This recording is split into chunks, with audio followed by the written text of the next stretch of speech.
China का जो development है उसके साथ साथ आप ये भी देखो कि वहाँ के लोगों की फ्रीडम कितनी है। Hundreds of millions of cameras are installed all over China. हर जगह पर सीसीटीवी कैमराज है, वो आपको 24 आवर्स मॉनिटर कर रहे हैं। 2200 साल पहले श्री अशोक मौर्य हमारे एम्परर थे। हर जगह स्पाइस थे, वो सब कुछ रिपोर्ट करते थे गवर्नमेंट को, सरकार को। क्या ये बुरा भारत था उस समय? श्री राम कौन थे? क्या वो डेमोक्रेटिकली इलेक्टेड लीडर थे? मोनार्क थे, राजा थे। वो राजा क्या होता है? डिक्टेटर होता है। क्या वो बुरे राजा थे? सबसे अच्छे राजा थे। तो हम सोचते हैं कि democracy is the answer to everything. Democracy is not the answer. तो US is a good example.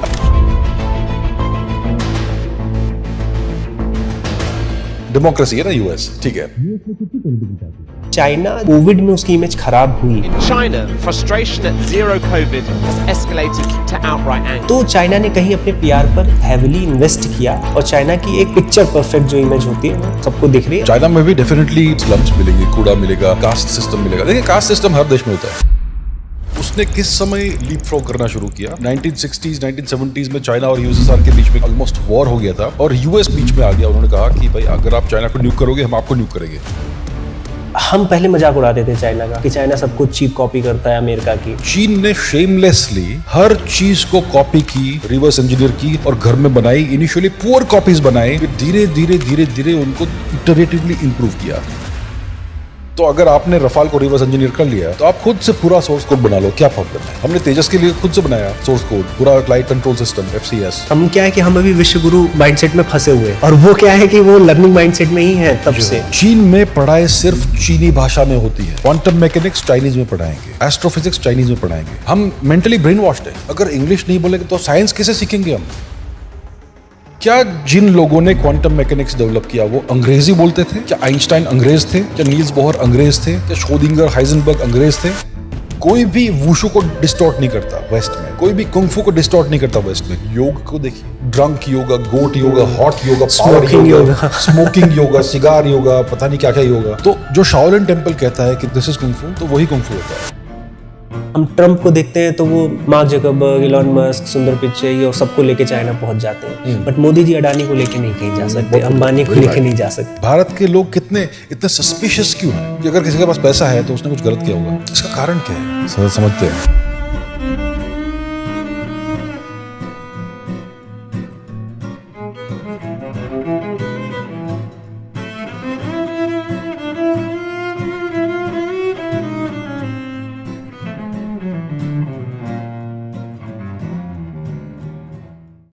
Abhijit जी नमस्ते। नमस्ते जी, नमस्ते। बहुत बहुत स्वागत है आपका हाइपर क्वेस्ट पर। Thank you. कई महीनों से हम आपके पीछे लगे हुए थे कि किसी तरह से आपको बुलाकर आपसे चर्चा की जाए। रीज़न बीइंग कि आप जैसा व्यक्ति मतलब जो कई विषयों को टच करता है, तो मुझे कहीं ना कहीं लगा अगर 1 घंटे 1.5 घंटे में बात करनी है जहाँ पर हम जियोपॉलिटिक्स की भी बात कर पाएँ, हम फ्यूचर की भी बात कर पाएँ, तो इंडिया तो उसमें होना ही चाहिए। जी हाँ। और इस समय सबसे जो रेलेवेंट कंट्री है इंडिया के पॉइंट ऑफ व्यू से वो चाइना है। और अगर आप चाइना को देखें तो इंडिया और चाइना कहीं ना कहीं सिविलाइजेशनली एक सिस्टर्स की तरह रही हैं। प्रारंभ भी इंडिया और चाइना का बहुत ज़्यादा रिलेशन रहा है। वहाँ से लोग इधर आते हैं, यहाँ से बुद्धिज़्म जाता है, बहुत ढेर सारा कल्चर और ट्रेडिशन जाता है। दोनों की अगर आप डेस्टिनी देखें, जर्नी देखें तो ऑलमोस्ट एक सी दिखती है। पैरेलली दोनों ग्रो किए हैं, दोनों ने बहुत बड़े बड़े ब्रेक थ्रूज दिए हैं अलग अलग फील्ड्स में।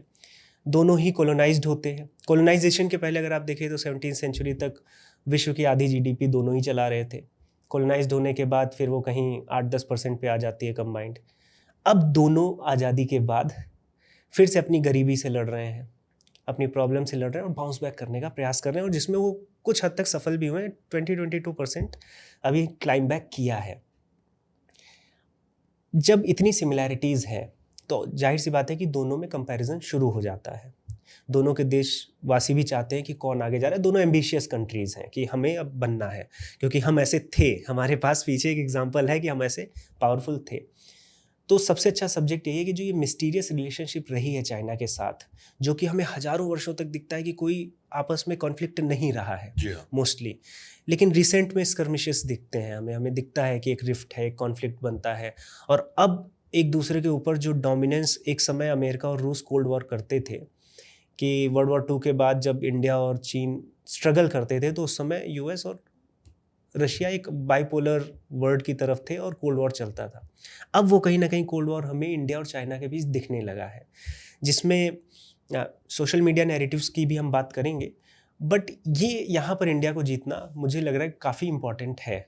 एटलीस्ट जीतने के दृष्टिकोण से नहीं, लेकिन फिर भी प्रिपेयर जो हमारी प्रिपेयर्डनेस होनी चाहिए वो बहुत इंपॉर्टेंट है। तो इसी को आज एजेंडा बनाएंगे कि न केवल हम आज की क्या स्थिति है, आज के क्या गैप्स हैं, हमारा अप्रोच क्या है, इंडियन अप्रोच क्या है सुपर पावर बनने का या वर्ल्ड लीडर बनने का, चाइनीज़ अप्रोच क्या है, इस पर हम बात करें। और फ्यूचर में आज से 50 साल बाद देखने का प्रयास करें कि इंडिया ने अगर क्या वो चॉइसेस इंडिया ले सकता है सो दैट कि वो एटलीस्ट हम चाइना के पार रहें, रेदर देन कि हम बहुत पीछे छूट जाए, जैसा कि अभी हमें लगना शुरू हो गया है। इट्स गुड थिंग कि हमें रियलाइज़ होना शुरू हो गया है। तो इससे पहले कि डायरेक्टली मैं एंटीक्विटी से शुरू करूं, जो कि मैं मोस्ट ऑफ द पॉडकास्ट में करता हूं, कि मैं एकदम बिगनिंग से ही शुरू करता हूं और फिर एंड में हम जाते हैं। मैं यहाँ पर एक कॉन्फ्लिक्ट अभी रिसेंटली शुरू हुआ जो मेरी नज़र में आना ऑब्जर्व करने लगा मैं, वो ये कि कोविड के बाद से सोशल मीडिया को स्क्रॉल करते समय अक्सर बहुत ढेर सारी रील आती हैं जहाँ पर चाइना को दिखाया जाता है कि they are living in at least 2050 या 2060, 2070 की बात होती है। लेकिन उसमें जो पैटर्न मैंने रिकग्नाइज किया वो ये किया कि मोस्टली मेरे पास जितनी रील्स आती हैं कहीं ना कहीं 3-4 कंटेंट होता है उसमें। एक तो वो बिल्डिंग होती है, 20-25 मंजिल की बिल्डिंग है, उसके ऊपर उन्होंने टाउन बना लिया है, तो वो पूरी भर चुकी है अभी सोशल मीडिया पे। उसके बाद एक उन्होंने मेट्रो दिखाते हैं, वो बिल्डिंग के अंदर घुस रही है। तो ऐसी कुछ रिपीटेटिव कंटेंट आते हैं सोशल मीडिया पे।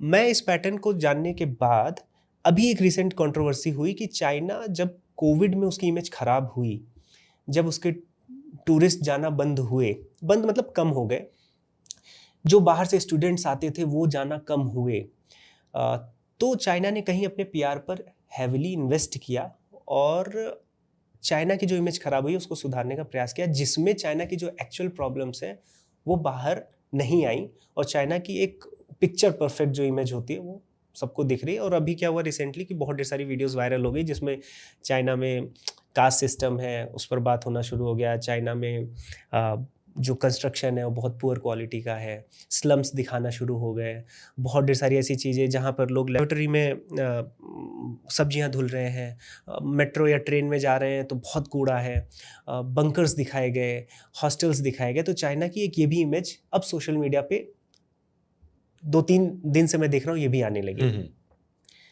मैं इसको ब्लैक एंड वाइट नहीं बनाना चाहता हूँ कि हाँ हम खुश हो जाएं कि चाइना खराब ही है, बट हमें ये असेस करना पड़ेगा कि क्या एक्चुअल में ये गैप 50 साल का है, 25 साल का है, 10 साल का है, ये गैप है कितना बड़ा जी।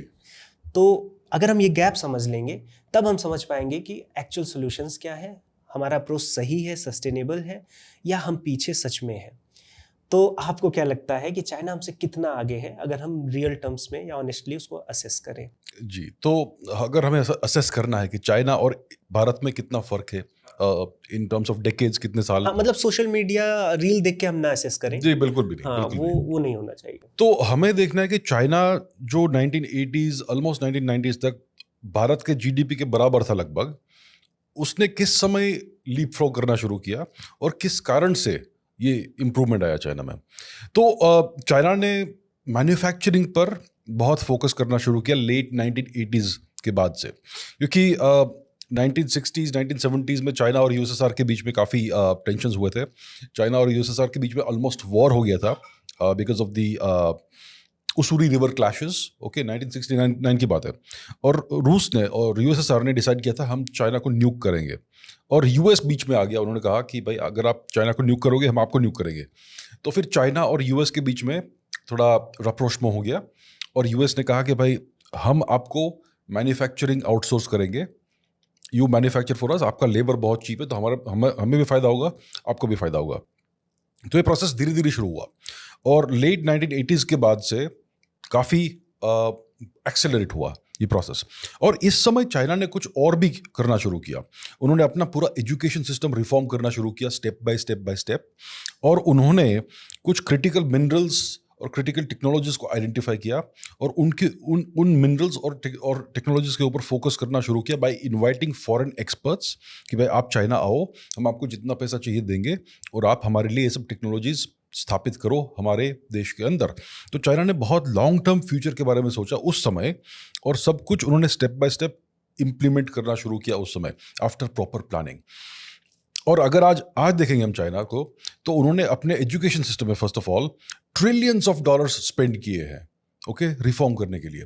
आज उनकी जो विद्यालय है, यूनिवर्सिटीज़ है, वो टॉप 100 में बहुत सारी मिलेगी उनको। तो उन्होंने ये पूरा इन्वेस्टमेंट बहुत दशकों पहले शुरू किया था, और इसलिए उसको तो हमें उसके आज परिणाम दिख रहे हैं।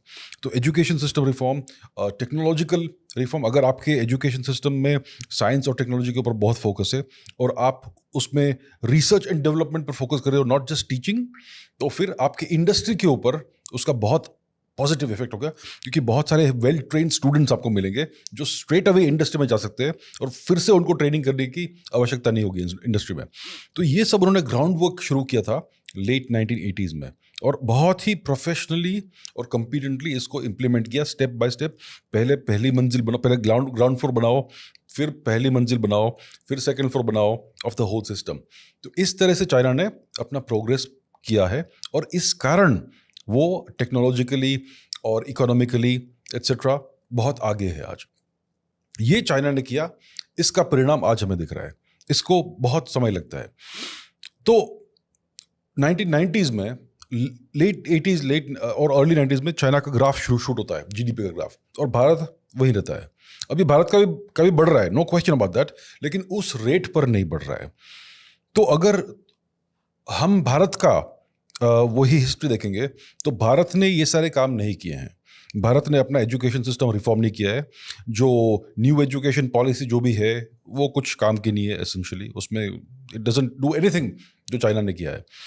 भारत ने अपना मैन्युफैक्चरिंग सेक्टर में डेफिनेटली मेक इन इंडिया का कुछ काम चल रहा है। तो और अगर हम क्रिटिकल टेक्नोलॉजीज और क्रिटिकल मिनरल्स की बात करें, तो हमने उसके ऊपर फोकस नहीं किया है। भारत में लिथियम बहुत है, लेकिन वो कुछ 3-4 साल पहले उसका न्यूज़ आया था कि हमने बहुत सारा जम्मू एंड कश्मीर में लिथियम पाया है, यहाँ पाया है। उसको आपने कुछ किया उसके बारे में? अभी तक नहीं किया है। भारत में काफ़ी सारे रेयर अर्थ मिनरल्स मिलते हैं।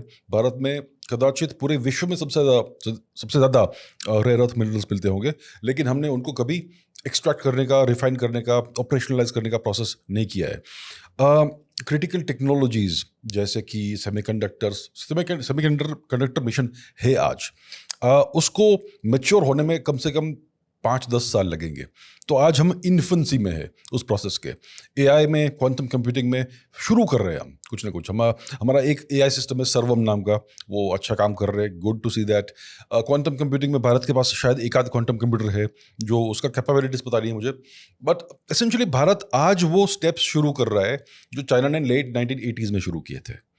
तो मेरे अनुसार गैप 35 साल का है, और फिर इट विल डिपेंड कि हम किस प्रोफेशनलिज्म से, किस एफिशिएंसी से ये सारे रिफॉर्म्स करेंगे। अगर करते तो हमने एजुकेशन रिफॉर्म्स तो शुरू भी नहीं किए हैं।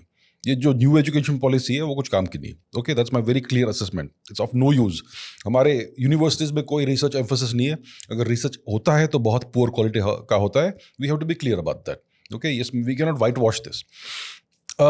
टेक्नोलॉजीज़ क्या हम बना रहे भारत में? थोड़ा बहुत हो रहा है। सो एसेंशियली हम आज शुरू करेंगे तो हमें 20-30 साल लग जाएंगे टू रीच द मैच्योरिटी जो चाइना के पास आज है। ये सिर्फ सच है। अगर हम क्वांटिफाई करेंगे और क्वालिटेटिवली कि भारत का जो स्टैंडर्ड्स ऑफ लिविंग है और चाइना का स्टैंडर्ड्स ऑफ लिविंग है, क्या फ़र्क है? काफ़ी फ़र्क है। चाइना में भी डेफिनेटली आपको प्रॉब्लम्स मिलेंगे, स्लम्स मिलेंगे, कूड़ा मिलेगा, कास्ट सिस्टम मिलेगा। देखिए, कास्ट सिस्टम हर देश में होता है, लेकिन भारत की ये बात होती है, लोग भारत की बात करते हैं। भारत में कास्ट सिस्टम है, 4 वर्ण है। भाई हर देश में, हर सभ्यता में सोशल स्ट्रेटिफिकेशन होता है, डिवीजन ऑफ लेबर होता है। The hallmark of a functioning society is division of labour. उसके बिना सोसाइटी फंक्शन नहीं होगी। तो ये क्रिटिसिज्म सिर्फ भारत के लिए वेस्ट रिजर्व करता है, लेकिन चाइना में भी वही इशू है। 4 ग्रेट ऑक्यूपेशंस, मतलब 4 वर्ण नहीं हुए। जापान में भी हर जगह होता ही है। तो चाइना में भी बहुत सारे प्रॉब्लम्स है, लेकिन चाइना उन सब प्रॉब्लम्स को एड्रेस कर रहा है। भारत में कई सारे प्रॉब्लम्स शायद एड्रेस उतने स्तर तक नहीं हुए हैं अब तक, और कुछ हुए हैं, आई एम श्योर कुछ बहुत सारा प्रोग्रेस हुआ है। भारत ने ऑलमोस्ट पूरे भारत को इलेक्ट्रीफाई कर दिया है पिछले कुछ सालों में। हर जगह पीने का पानी मिल गया है, हर जगह कुकिंग गैस मिल गया है, हर जगह बैंक अकाउंट्स है, एयरपोर्ट्स डबल हो गए हैं, बहुत सारा इंफ्रास्ट्रक्चर बना है। तो भारत ने भी बहुत प्रोग्रेस किया है, लेकिन वेरी बेसिक प्रोग्रेस, जो बेसिक नेसेसिटीज होती है वो अभी सबको पहुंचा दी है। Now we have to build upon that. तो किस प्रकार से बिल्ड करेंगे, क्या होगा, इट विल ऑल डिपेंड कि भाई कितना पॉलिटिकल स्टेबिलिटी है भारत में, और क्या विजन है भारत की टॉप लीडरशिप का, और फिर कितना कोऑपरेशन मिलता है टॉप लीडरशिप को at the state level, at the district level, और भारत के लोग कितने एम्बिशियस है। इन सब चीज़ों के ऊपर निर्भर करेगा कि भारत का फ्यूचर ट्रेजेक्टरी क्या होगा। लेकिन टू आंसर योर क्वेश्चन, जो क्या गैप है, इट इज़ लगभग 30-35 साल का गैप है इस समय। उसको हम कम कर सकते हैं अगर हम एक्सेलरेट करेंगे अपने प्रोग्रेस को। तो 10 साल में कदाचित 15 साल का गैप होगा अगर हम if you play the game right, लेकिन इस समय 30-35 साल का गैप है। गैप तो समझ में हमें आ गया है, क्योंकि जो उन्होंने, आपने जैसे बताया कि लेट 80s में जो उन्होंने शुरू किया, जिस विजन और इंटेंशन के साथ शुरू किया, वो अब हम कहीं ना कहीं सोचने का प्रयास कर रहे हैं। हम आगे बढ़ सकते हैं, लेकिन इसमें एक जो और नैरेटिव चलता है जिसकी बात होती है, वो ये भी होती है कि at cost of what development अगर आपको चाहिए। जैसे मैं नहीं कह रहा हूँ कि जो लोग डिनायल मोड में है, या लेकिन एक वन ऑफ द नैरेटिव्स या वन ऑफ द आर्गुमेंट्स है कि चाइना का जो डेवलपमेंट है, उसके साथ साथ आप ये भी देखो कि वहाँ के लोगों की फ्रीडम कितनी है।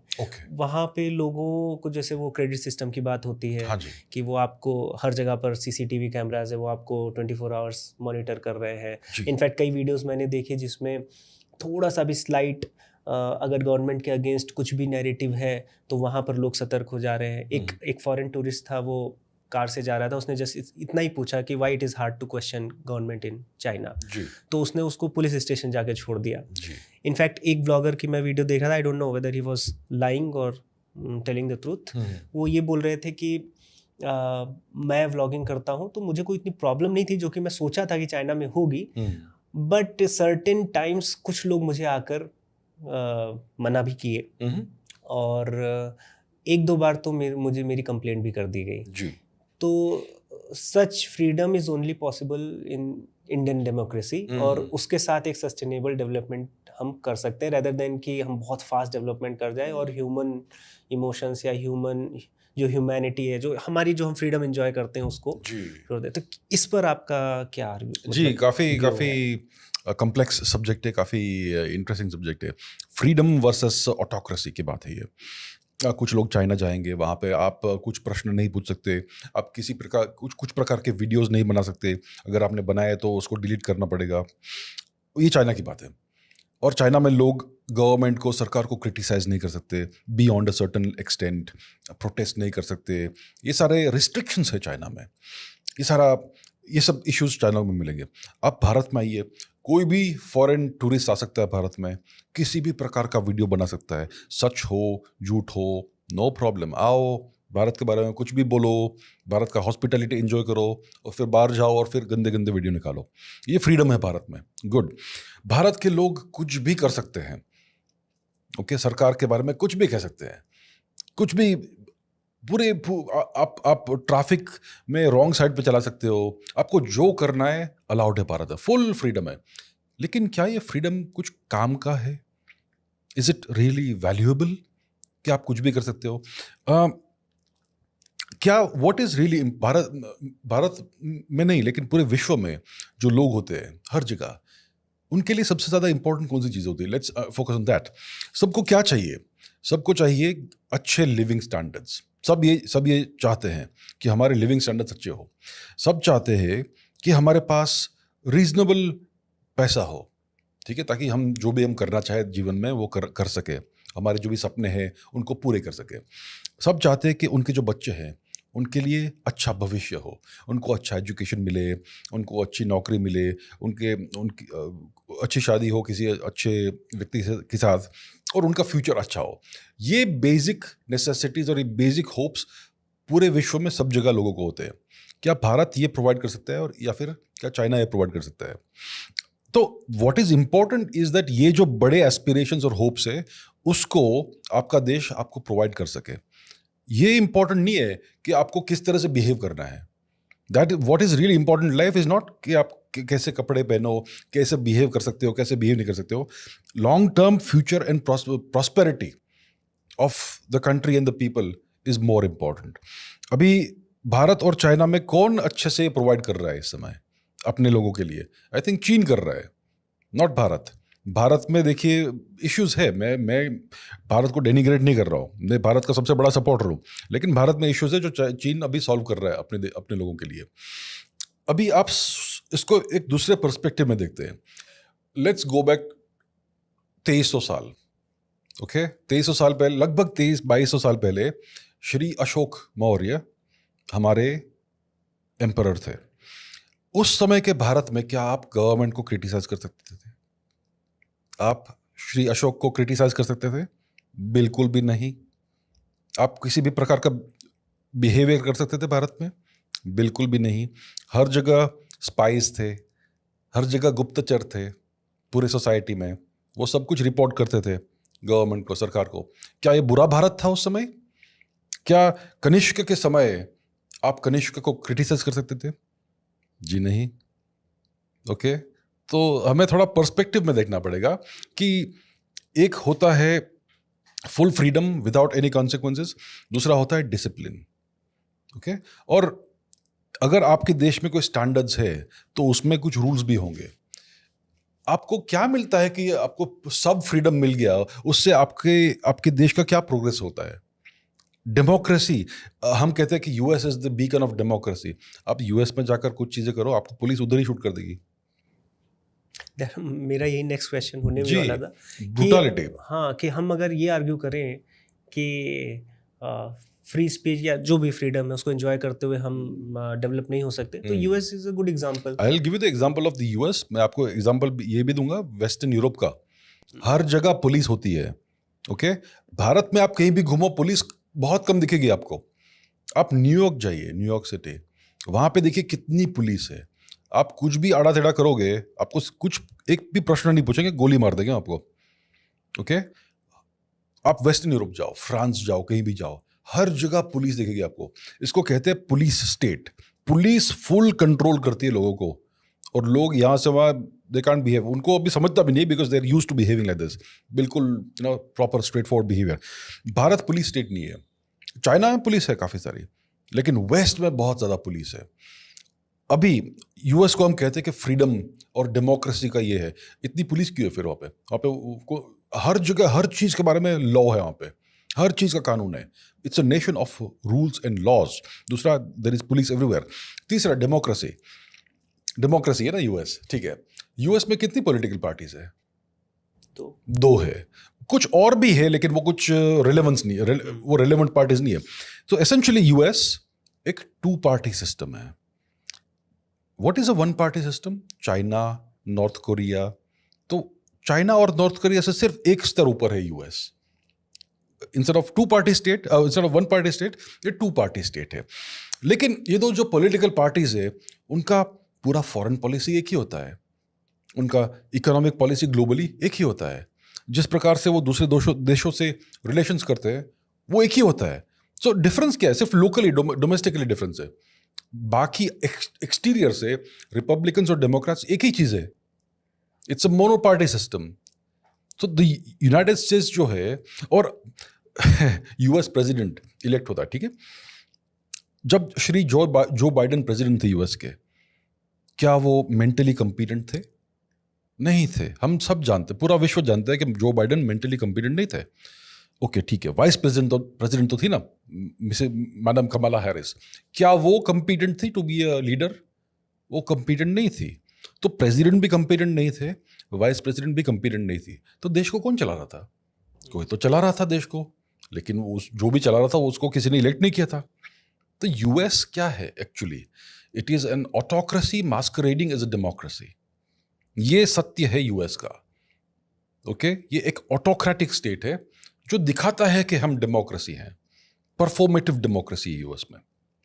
तो यूएस क्या है एक्चुअली? एक एम्पायर है। The US is an empire. चीन भी एक इंपीरियल सिस्टम है। ओके, चाइना में हमेशा डायनास्टीज हुई हैं, डायनास्टिक साइकिल्स हुए हैं। अभी लेटेस्ट डायनास्टिक साइकिल चल रहा है जिसको कहते हैं, इस समय की डायनास्टी है चाइनीज कम्युनिस्ट पार्टी। ओके, और इस समय के एम्परर है श्री शी जिनपिंग। और अभी यूएस में सीट के ऊपर बैठाया श्री डोनाल्ड ट्रंप को, लेकिन कौन चला रहा है एक्चुअली? डीप स्टेट चला रहा है, एसेंशियली द अनइलेक्टेड एस्टैब्लिशमेंट। तो यूएस और चाइना दोनों इंपीरियल ऑटोक्रेसीज है। ये कोई डेमोक्रेसी वर्सेस कम्युनिज्म वाला सिस्टम वाला कंपैरिजन नहीं है। China admires the US. China सब कुछ एम्यूलेट करना चाहता है जो यूएस कर रहा है। यूएस ने बहुत सारे काम किए हैं जो डेफिनेटली एडमिरेबल है from an imperial power hungry perspective. और भारत ने एक्चुअल chaotic डेमोक्रेसी अडॉप्ट की है, which is the worst system for India. क्योंकि अगर आप पिछले 3000 साल का वर्ष का हिस्ट्री देखेंगे, इतिहास देखेंगे भारत का, तो जिस समय पर भारत सबसे ज़्यादा शक्तिशाली था और सबसे ज़्यादा प्रॉस्परस था, वो कौन से पीरियड से? मौर्य साम्राज्य, कुषाण साम्राज्य, गुप्त साम्राज्य, चोला साम्राज्य, मराठा साम्राज्य, empire empire empire empire empire. Shri Ram कौन थे? क्या वो डेमोक्रेटिकली इलेक्टेड लीडर थे? नहीं, वो तो डिक्टेटर थे, मोनार्क थे, राजा थे। वो राजा क्या होता है? डिक्टेटर होता है। क्या वो बुरे राजा थे? सबसे अच्छे राजा थे वो। श्री कृष्ण क्या थे? जब वो द्वारका में थे, राजा थे वो कोई डेमोक्रेटिकली इलेक्टेड लीडर थे? नहीं थे। तो हम सोचते हैं कि democracy is the answer to everything. Democracy is not the answer. Answer is to go back to your history and learn from your own history. सच तो ये है। आपने जैसे बताया कि चाइना एमुलेट करना चाहता है यूएस को, उसकी एस्पिरेशन है। इनफैक्ट जैसे इंडिया में होता है कि हमारे बच्चे पढ़ लिख के यूएस चले जाएं। जी, क्यों यूएस चले जाएं? क्योंकि वहाँ पे वो सारे एस्पिरेशंस मिलेंगे, एस्पिरेशंस है, फैसिलिटीज है। वैसे चाइना में भी अभी ये ग्राउंड रियलिटी अभी भी है कि वहाँ के लोग सोचते हैं कि बच्चे पढ़ के अच्छी अपॉर्चुनिटीज पाए। अगर मैं आपसे पूछूं कि क्योंकि अभी भी अगर हम देखें तो यूएस में चाइना से ही बहुत सबसे ज़्यादा स्टूडेंट्स जा रहे हैं। जी हाँ। तो इंडिया और चाइना में तो 35 इयर्स का अराउंड गैप अभी हमें दिख रहा है। चाइना यूएस में कितना गैप होगा? चाइना यूएस में कितना गैप होगा, ये बहुत अच्छा प्रश्न है। कितना हो सकता है? Let's see. टेक्नोलॉजिकली चाइना और यूएस कहाँ पर है? चाइना, लेट्स सी सम कुछ इंडस्ट्रीज को हम कंपेयर करते हैं। Okay, first of all education system को कंपेयर करते हैं। चाइना का आज एजुकेशन सिस्टम जो है, it is superior to the US education system. US education system dump down हो रहा है धीरे धीरे। They are dumping it down. China उसका क्वालिटी और स्टैंडर्ड्स इंप्रूव कर रहा है।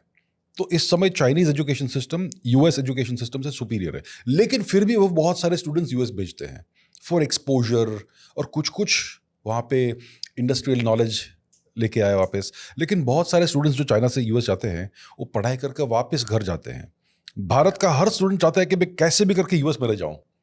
चाइना के स्टूडेंट्स कहते हैं कि ठीक है, हम यहाँ पढ़ लेंगे, हम अपना नॉलेज एक्वायर करेंगे, वापस घर जाएंगे, क्योंकि घर में अपॉर्चुनिटीज़ है, घर में उतना ही पैसा मिलता है, घर में हम अपने राष्ट्र को बना सकते हैं। भारत में वो अभी इस समय वो स्थिति नहीं है। तो चाइनीज एजुकेशन सिस्टम सबसे पहले यूएस एजुकेशन सिस्टम से सुपीरियर है, एटलीस्ट टॉप यूनिवर्सिटीज़ में, डेफिनेटली टॉप यूनिवर्सिटीज़ में। सेकेंडली, लेट्स सी कुछ industries, let's say space industry, rocket building industry, okay, उसमें यूएस आगे है, चाइना से काफ़ी आगे है। इलॉन मस्क ने जो काम किया है पिछले 20 साल में, बहुत आगे ले गया है यूएस को। ओके, तो चाइना यूएस से पीछे है स्पेस इंडस्ट्री में, ठीक है। सेमीकंडक्टर्स में चाइना यूएस के पीछे है, क्योंकि यूएस ओन्स ताइवान। ताइवान कोई फ्री कंट्री नहीं है, ताइवान को यूएस ओन करता है, और ताइवान ने अभी बहुत सारे टेक्नोलॉजी ट्रांसफर कर दिया यूएस को बैक। ऑलरेडी ताइवान को चाइना से खतरा रहता है, इसलिए वो यूएस एलाई। या ठीक है, अगर चाइना ने ताइवान पे कब्जा कर लिया तो कौन से मार देंगे ताइवानीज लोग को? कुछ नहीं होगा, कुछ ऐसा खतरा नहीं है।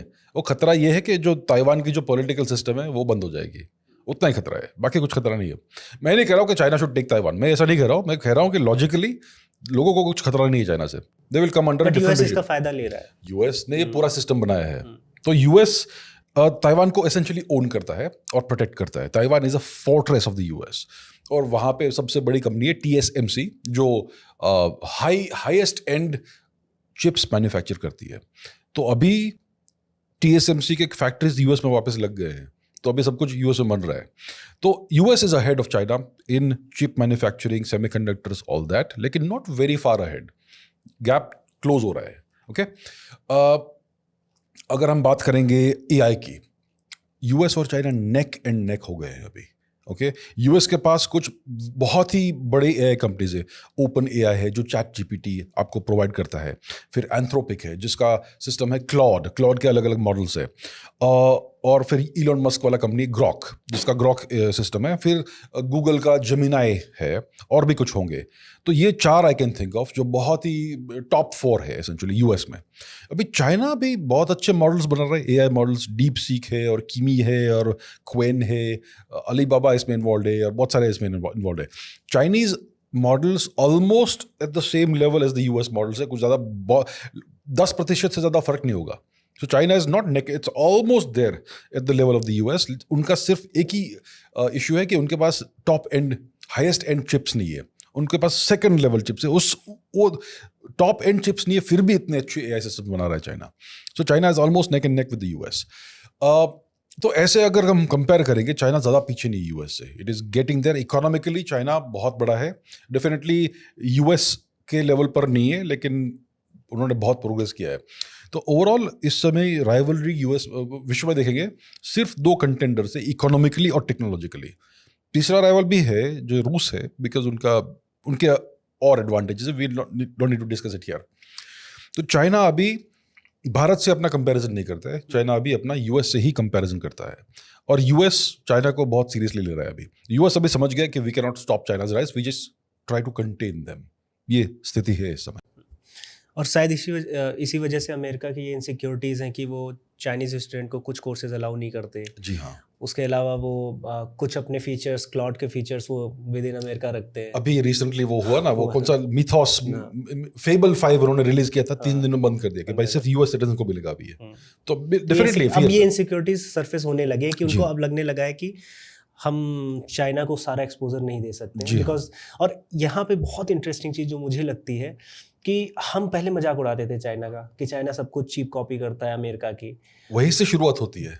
और अब जब हमें लगता है कि हम तब भी मजाक उड़ा रहे थे और वो लोग कॉपी करते रहे और अब अपनी वो टेक्नोलॉजी को इनोवेट कर रहे हैं, तो हम वो भी नहीं कर रहे हैं। जी हाँ। तो यहाँ पर राइट माइंडसेट क्या होना चाहिए? क्या हमें ये जो सॉर्ट ऑफ कॉपी जो हम कर रहे हैं, क्या इसको हमें एटलीस्ट अप्रिशिएट करना चाहिए, बढ़ाना चाहिए कि चलो ठीक है, we are starting from something, कि हम कुछ कॉपी कर रहे हैं, कुछ टेक्नोलॉजी बिल्ड कर रहे हैं, ठीक है, हम भले उसको असेंबल कर रहे हो, मे बी हमें उसके एक्सपोजर से कुछ एंटरप्रेन्योरशिप हम सीखेंगे, कुछ हम न्यू इनोवेट कर सकते हैं।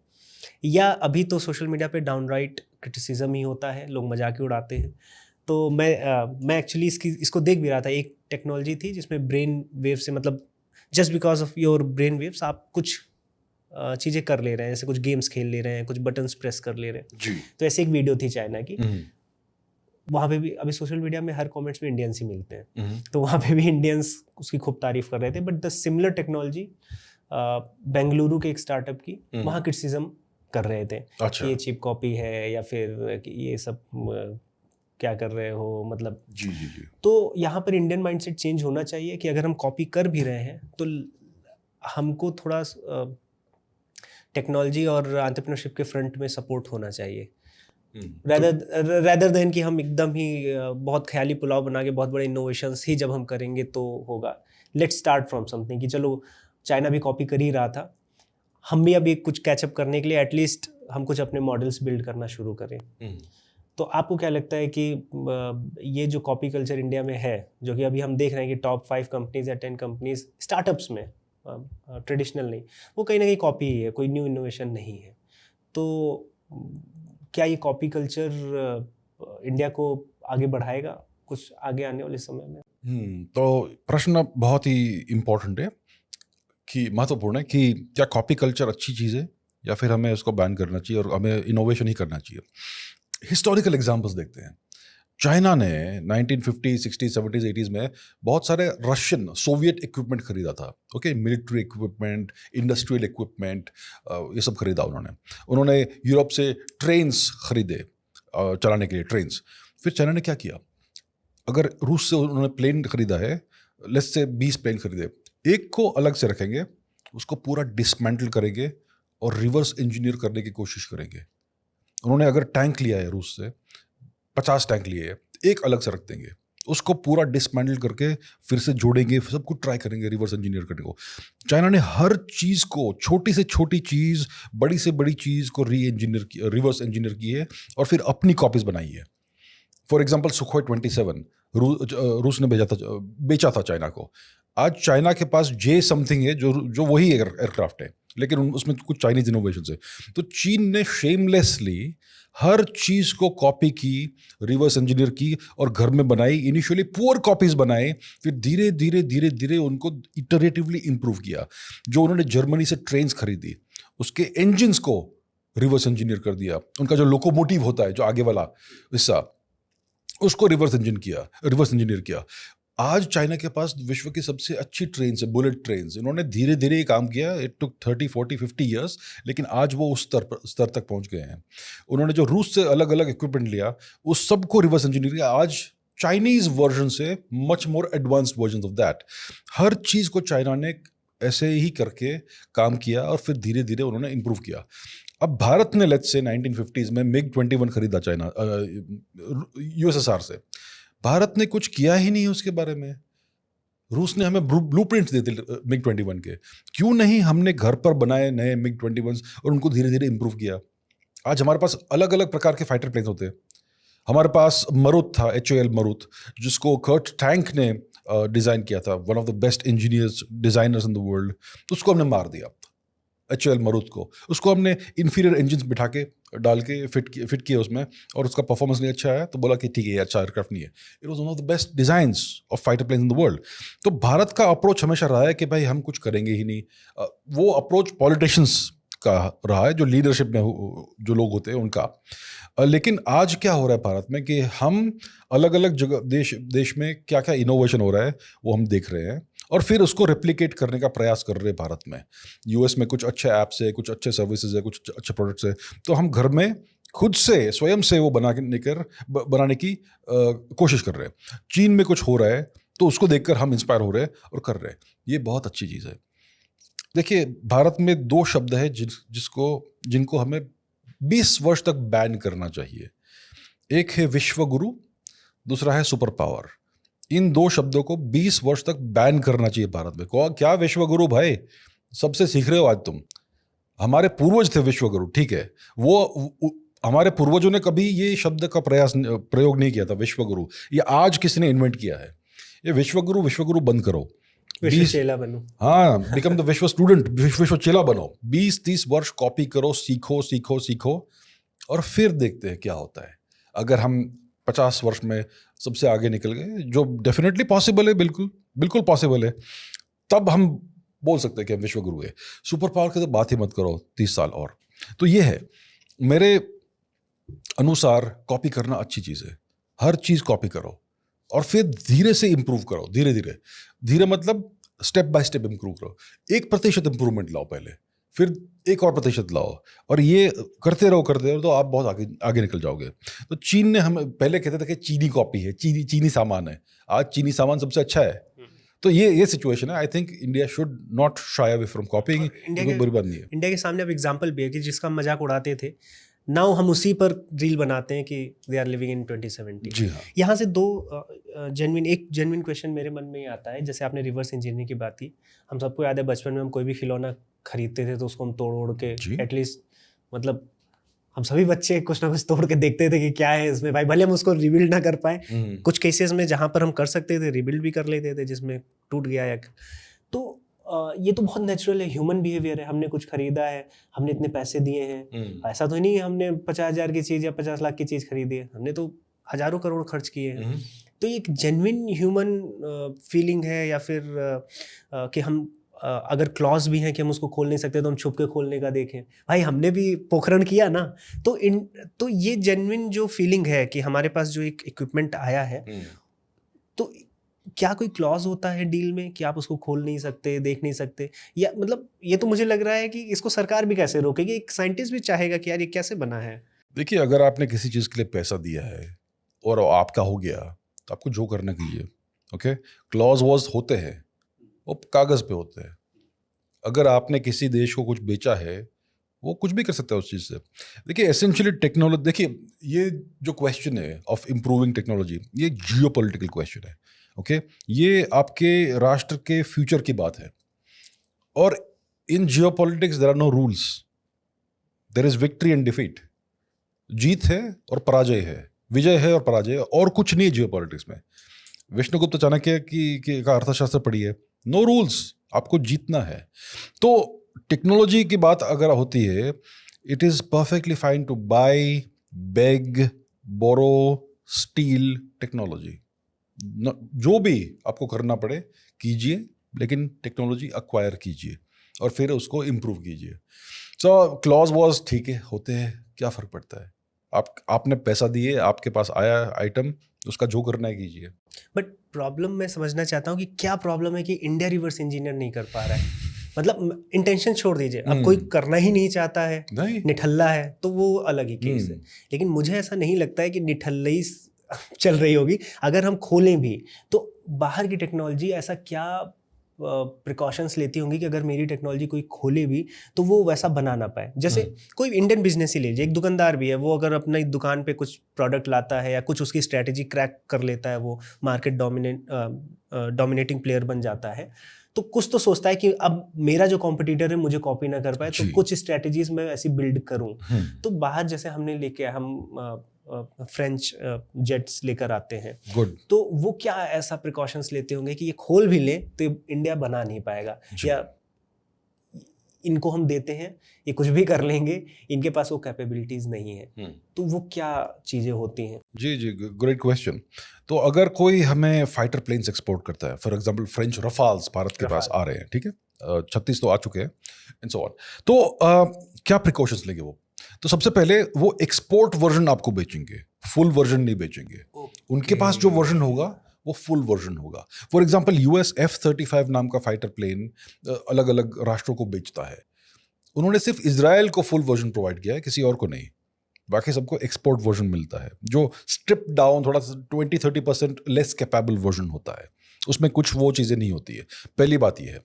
दूसरा, अगर हम फाइटर प्लेन्स देखेंगे, स्टेल्थ फीचर्स वाले फाइटर प्लेन्स, ये इनहेरेंटली एरोडायनेमिकली अनस्टेबल होते हैं। ओके, अगर आपने कंट्रोल्स छोड़ दिए और कंप्यूटर स्विच ऑफ कर दिया, वो गिरेगा like a stone eventually. Okay, जो पुराने प्लेन्स थे, अगर आपने कंट्रोल्स छोड़ दिए, वो अपने आप स्टेबलाइज होकर उड़ते रहते थे। दे वर इनहेरेंटली एरोडायनेमिकली स्टेबल। तो अगर आपके पास बाय डिजाइन आपने अनस्टेबल एयरक्राफ्ट बनाया है for more agility and all that, तो फिर आपको उसको कंट्रोल करने के लिए सॉफ्टवेयर डालना पड़ता है उसके अंदर। आपके पास उस एयरक्राफ्ट में, हर एयरक्राफ्ट में एक कंप्यूटर होगा जिसके पास फ्लाइट कंट्रोल सॉफ्टवेयर होगा, जिसमें millions of lines of code होगी मोस्ट लाइकली। तो ये जो सोर्स कोड है ना, ये आप किसी को दोगे नहीं। ओके, तो फॉर एग्जांपल फ्रांस हमें रफाल देता है, और अभी नेगोशिएशंस चल रहे हैं एक बड़े डील के लिए, 100 से अधिक एयरक्राफ्ट के लिए, और हम बहुत ज़्यादा पैसा देने के लिए तैयार है। More than $30 billion for allegedly apparently for more than 100 aircraft. हम इतना पैसा देने के लिए तैयार है, लेकिन फ्रांस कहता है हम आपको रफाल बेचेंगे, लेकिन हम आपको सोर्स कोड नहीं देंगे। भारत कह रहा है हम इतने पैसे आपको दे रहे तो सोर्स कोड तो मिलना चाहिए। फ्रांस बोल रहे नहीं। तो इस प्रकार से you can safeguard your trade secrets and the major things. US ने 1980s में F-15 या जो भी है एयरक्राफ्ट बेचे थे ऑस्ट्रेलिया को। ऑस्ट्रेलिया तो यूएस का अलाय है, तो ऑस्ट्रेलिया ने लिए एयरक्राफ्ट, ठीक है चलो उड़ाते हैं, ट्राई करते हैं। तो उनके पायलट्स F-15 को लेकर, FA-15 जो भी था, हॉर्नेट आई थिंक, उसको लेके उड़ा रहे हैं। ओके, फिर बोलते हैं कि ठीक है कुछ ट्राई करते हैं टू एक्वायर टारगेट्स। तो इसमें टारगेट एक्विजिशन सिस्टम होता है ओके एयरक्राफ्ट में। तो उन्होंने कहा कि ठीक है, just for the sake of testing, वहाँ पे जो शिप है उसको मैं टारगेट एक्वायर करता हूँ। तो उन्होंने ट्राई किया, और टारगेट एक्वायर करने को मना किया सिस्टम ने। सो उसमें जो यूएस ने प्रोग्राम किया था टारगेट्स, जिस प्रकार के टारगेट्स, उसी को the target acquisition system would acquire. बाकी टारगेट्स को एक्वायर करने से मना कर रहा था। सो अगर ऑस्ट्रेलिया डिसाइड करता है कि भाई मुझे उस चीज़ को उड़ाना है, इट विल रिफ्यूज। तो फिर क्या काम का है आपका प्लेन? आपने इतना खरीदा है, is it really your plane? आपने खरीदा लेकिन वो फिर भी आपका नहीं है, और सॉफ्टवेयर अपडेट्स वहाँ से आएंगे, कुछ चीज़ें आपको अलाउ नहीं करेगा, तो क्या काम का है? तो ये सारे प्रिकॉशंस होते हैं ओके जो सप्लायर्स इनबिल्ट रखते हैं ताकि आप सब कुछ रिवर्स इंजीनियर नहीं कर लो। अभी what can we do about this? Let's say हमने हाइपोथेटिकली रफाल की बात करते हैं, हमने रफाल खरीदा, लेट्स से हमने 100 खरीदे, एक साइड में रख दो, उसका पूरा एरोडायनामिक सिस्टम जो है, उसका पूरा डिज़ाइन जो है, उसको तो हम रिवर्स इंजीनियर कर सकते हैं, कॉपी कर सकते हैं। उसका जो मटेरियल्स है उसको हम स्टडी कर सकते हैं under microscope and whatever analysis, और उसको हम घर पे बना सकते हैं, क्योंकि इसमें काफ़ी एडवांस्ड मटेरियल्स साइंस आता है। ये स्टैंडर्ड स्टील नहीं होता है, इसमें अलग अलग प्रकार के अलॉयज होते हैं एंड सो ऑन, तो वो भी हमें समझना पड़ता है। लेकिन ये सब कोई भी कंपिटेंट इंजीनियरिंग टीम कर लेगी। The main thing is source code. तो फिर आप अपना खुद से सोर्स कोड बनाओ, 2-3 साल लगाओ, 100 इंजीनियर्स को, प्रोग्रामर्स को खुद से बनाओ। हमने तेजस के लिए खुद से बनाया सोर्स कोड, पूरा फ्लाइट कंट्रोल सिस्टम FCS हमने खुद से बनाया, किसी ने हमें उसकी मदद नहीं की है। तो अगर आपने रफाल को रिवर्स इंजीनियर कर लिया तो आप खुद से पूरा सोर्स कोड बना लो, क्या प्रॉब्लम है, right? It will take 2-3 years with a team of let's say 50-100 engineers, हो सकता है। तो कोई भी प्रॉब्लम अनसॉल्वेबल नहीं है, लेकिन इस प्रकार से लोग सप्लायर्स इसे सेफ गार्ड्स डालते हैं। नाउ सबसे बड़ा प्रश्न ये है कि हमने कभी इन द पास्ट कुछ रिवर्स इंजीनियर क्यों नहीं किया? ये बहुत बड़ा क्वेश्चन आता है। तो इंजीनियर्स तो चाहते हैं सब कुछ सीखने के लिए। अगर हमारे पास कुछ नया प्रोडक्ट आया है तो वो तो चाहते हैं कि सब कुछ डिसमेंटल करके देख लिया अंदर क्या क्या है, कैसे कि इन्होंने किया है। तो इंजीनियर्स में तो वो क्यूरियोसिटी हमेशा होती है। तो फिर इंजीनियर्स क्यों नहीं कर रहे? क्योंकि इंजीनियर्स को ऑथोराइजेशन नहीं मिलता है। इंजीनियर का बॉस तो ब्यूरोक्रेट होता है, सरकारी बाबू। और सारा ऑथोराइजेशन, सारा अथॉरिटी उसके हाथ में होता है कि क्या अलाउड है, क्या अलाउड नहीं है। और ये ब्यूरोक्रेट्स में वो विजन नहीं होता है, उनमें वो ड्राइव नहीं होता है। मैं नहीं कह रहा कि सारे ब्यूरोक्रेट्स बुरे हैं, बहुत सारे ब्यूरोक्रेट्स वर्ल्ड क्लास लोग होते हैं, आई एम श्योर, लेकिन ओवरऑल एवरेज ब्यूरोक्रेट ऐसा होता है जिसमें कोई ऐसा एस्पिरेशन, एम्बिशन कुछ नहीं होता है। और पॉलिटिशियंस में भी सारे पॉलिटिशियंस ऐसे नहीं है ऑफ कोर्स, लेकिन एवरेज पॉलिटिशियन ऐसा होता है कि भाई क्या करना है, इंपोर्ट कर लेंगे, क्यों ये सब करना है आपको। तो ये इश्यू है भारत में। 3-4 पॉइंट्स हमने टच किया है और बहुत सुंदर सुंदर पॉइंट्स है।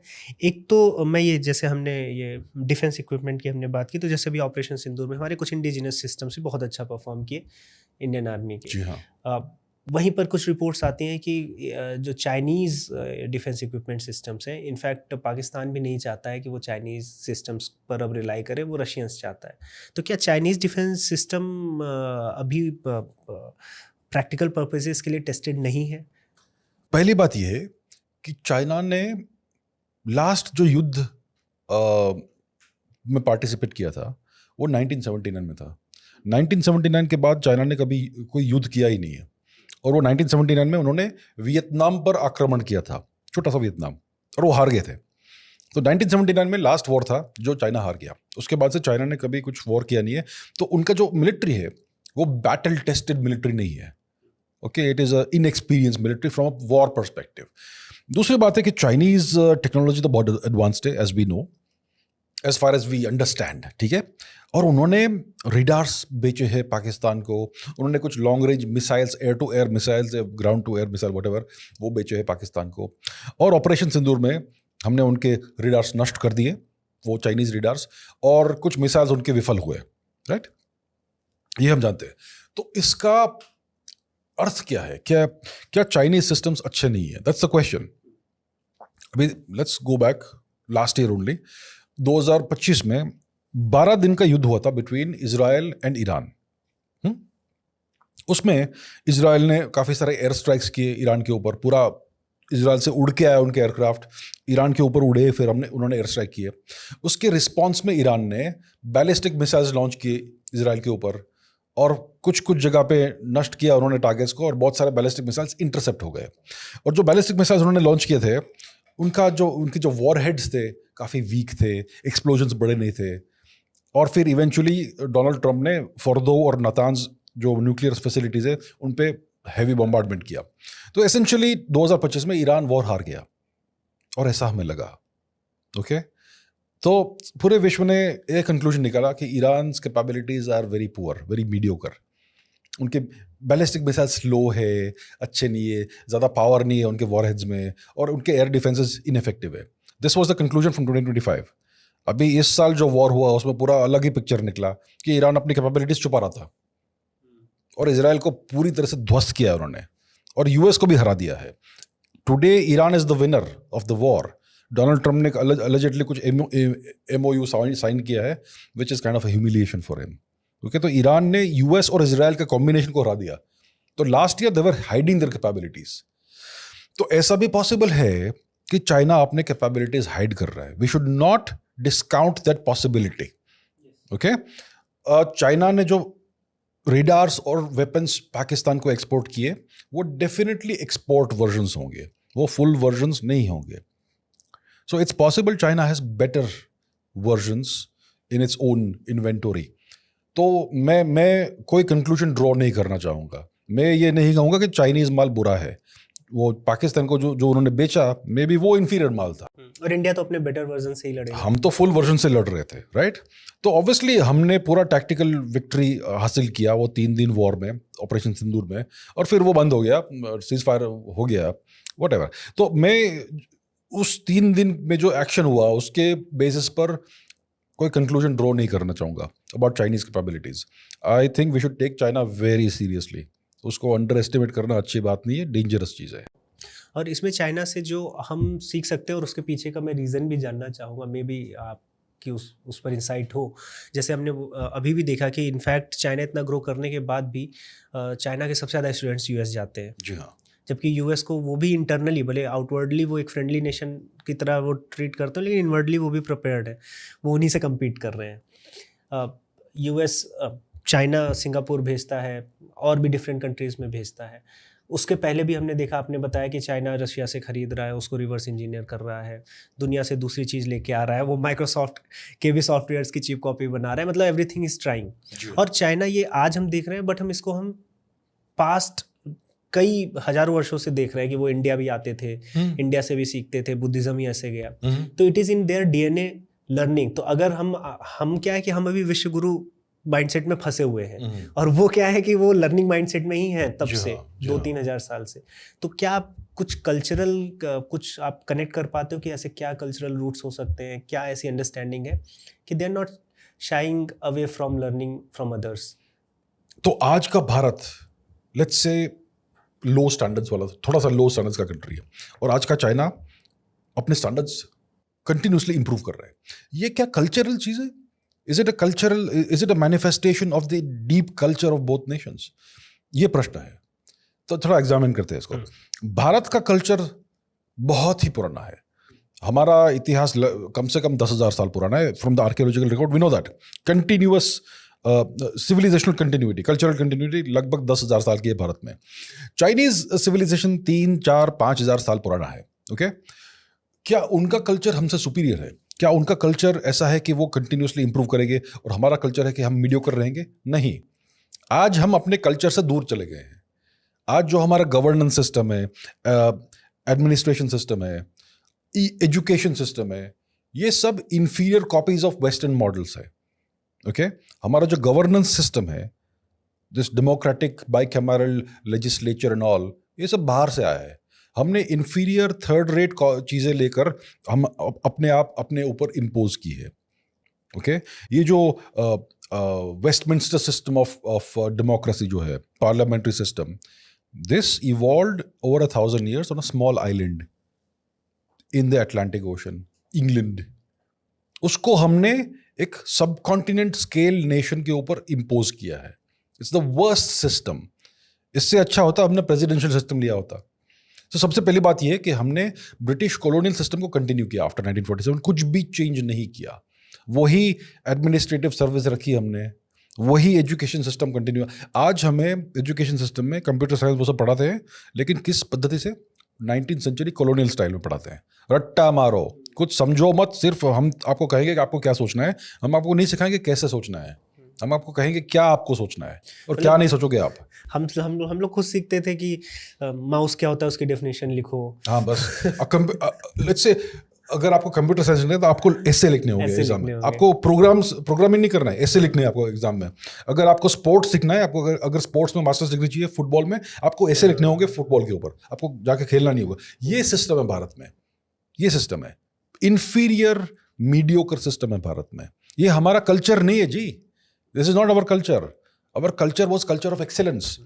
हमारा फील्ड था हमारा। यस, हमने इन्वेंट किया एजुकेशन को, हमने पूरे विश्व को दिखाया एजुकेशन क्या होता है।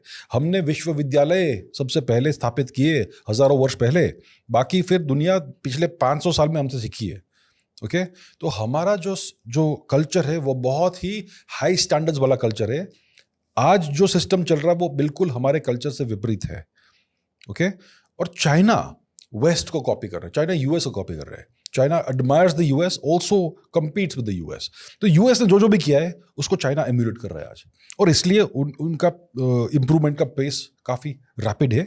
और हमने बस यही सिस्टम रखा है, और इस सिस्टम को ये सिस्टम जो है वो आज के पॉलिटिशियंस को सर्व करता है, क्योंकि वो इसी सिस्टम से ऊपर आए हैं। तो वो क्यों चेंज करेंगे उसको?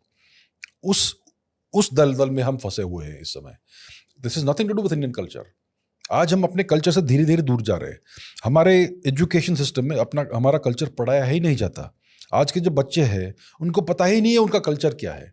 वो हमारे कल्चर को फ्रॉम वेस्टर्न लेंसेज देखते हैं कि ये रामायण क्या होती है, व्हाट इज महाभारता, ये सब आज ये हो रहा है। आज रील्स कल्चर है, आज डेटिंग कल्चर है, आज पता नहीं क्या क्या कल्चर है। दिस इज नॉट भारतीय कल्चर एट ऑल। तो ये कल्चरल इशू नहीं है, ये इशू है of the foreign colonial system that has been forcibly placed upon India, और आज पूरा हर जगह फैल गया है।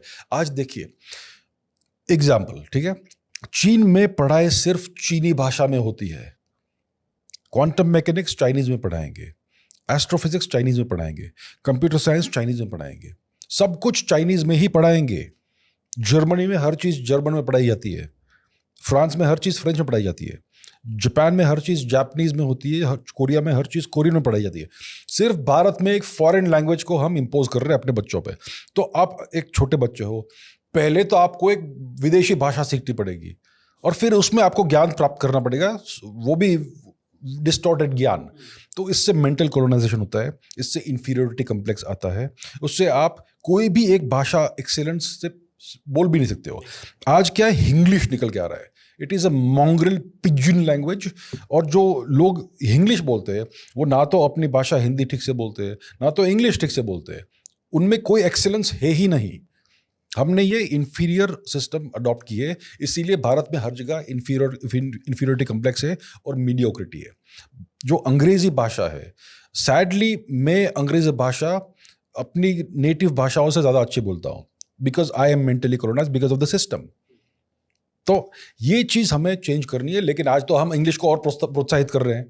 ओ, it is progress, English is the language of science and progress. Are you people crazy? ये बात है, हम मेंटली ब्रेन वॉश्ड है कि अगर इंग्लिश नहीं बोलेंगे तो प्रोग्रेस कैसे होगा, अगर इंग्लिश नहीं बोलेंगे तो साइंस कैसे सीखेंगे हम। अगर इंग्लिश, देखिए 20वीं शताब्दी की दो सबसे बड़ी साइंटिफिक ब्रेक थ्रूज क्या है? एक तो है क्वांटम मैकेनिक्स, दूसरी है जनरल रिलेटिविटी। जीपीएस आज जनरल रिलेटिविटी हमारे पास है, without general relativity it will not work. आज जो भी टेक्नोलॉजी हम इस समय उपयोग कर रहे हैं, without quantum mechanics it will not work. क्या जिन लोगों ने क्वांटम मैकेनिक्स डेवलप किया वो अंग्रेजी बोलते थे? क्या आइंस्टाइन अंग्रेज थे? क्या नील्स बोहर अंग्रेज थे? क्या श्रोडिंगर हाइजेनबर्ग अंग्रेज थे? कोई अंग्रेज नहीं था। सारे के सारे पेपर्स जर्मन और फ्रेंच में और इटालियन में लिखे गए, without English advantage. Okay, relativity फिर से जर्मन में लिखा गया, किधर है इंग्लिश एडवांटेज? ये हमारे लोगों के मन में भ्रम है कि अंग्रेजी बोलेंगे और अंग्रेजी में पढ़ेंगे तभी प्रोग्रेस होगा। तो हमें इस चीज को रिप्लेस करना है, लेकिन कोई रिप्लेस नहीं कर रहा है। इसीलिए भारत में ये सब मीडियोक्रिटी वाला और इंफीरियरिटी वाला सिस्टम है। That's the root cause of these problems. इसको अगर हम चेंज करेंगे, रिफॉर्म करेंगे, तो भारत का प्रोग्रेस बहुत रैपिड होगा। इनफैक्ट हम ये मतलब कह सकते हैं कि कल्चर नहीं, केवल कल्चरल प्राइड रह गया है। हाँ, क्योंकि अगर आप लैंग्वेज की भी बात करेंगे तो अगर हम कल्चर पे जाएं, कल्चर का सबसे बेडरॉक है लैंग्वेज। बिल्कुल। तो वो चाइना तो मैंडरिन पे पूरा, इनफैक्ट अगर चाइना में स्टूडेंट्स बाहर से आते हैं तो they are trained in Mandarin first. ऐसा नहीं है कि आप अपनी लैंग्वेज में आके हम एडजस्ट करेंगे, आप एडजस्ट करो। बिल्कुल, हम हर जगह एडजस्ट कर लेते हैं अपने स्टैंडर्ड्स लोअर करके। ये प्रॉब्लम है भारत में। जब तक ये सब चीज़ें एड्रेस नहीं होगी हम चाइना से कम्पीट नहीं कर सकते। ये सीधी बात है। अभिजीत जी, इसमें जो हम सोल्यूशन की तरफ अब थोड़ा थोड़ा बढ़ रहे हैं, कुछ चीज़ें होंगी तो मैं ज़रूर पूछूंगा। जैसे हमने बताया कि हमें चीज़ें सॉल्व करनी है, और अभी हमने ब्यूरोक्रेसी की बात की थी, तो मैं भी एक दिन सोच रहा था, मैं तो इनफैक्ट एक दिन सोच रहा था कि कुछ हम हाइपर क्वेस्ट पर सीरीज़ करें, 5 रील 10 रील की, जितना मेरी कैपेसिटी है, कि जहाँ पर हम ठीक है प्रॉब्लम्स तो हम डिस्कस करते ही हैं, सोल्यूशंस क्या हो सकते हैं नेक्स्ट 5 ईयर 10 ईयर्स, हम जैसे पंचवर्षीय योजना चलती है, तो from a content creators perspective जो जितना मुझे नॉलेज है क्या कर सकते हैं, तो उसमें फर्स्ट ऑफ द थॉट्स मेरे पास ये आया, क्योंकि मैं भी टीम रन करता हूँ 15 लोगों की, तो थोड़ा कहीं ना कहीं वो सिस्टम आता है कि कैसे परफॉर्मेंस आती है। तो मेरे दिमाग में ये आया कि काम एस्पिरेशन से ही होता है। एस्पिरेशंस क्या हो सकते हैं? ज़्यादा पैसा हो सकता है। एक ब्यूरोक्रेट अगर काम नहीं कर रहा है तो मे भी उसकी एस्पिरेशंस लिमिटेड होंगी कि अब इससे ज़्यादा मुझे मिलना नहीं है, इससे ज़्यादा प्रमोशन मुझे मिलना नहीं है, और अगर मुझे कुछ लाइफ में अलग करना है तो मुझे जॉब छोड़नी ही होगी। तो अगर जॉब में रहकर कुछ बहुत बड़ा करना है देश के लिए, तो वो उतना उसके लिए ROI नहीं है। लेकिन चाइना में ऐसा नहीं है।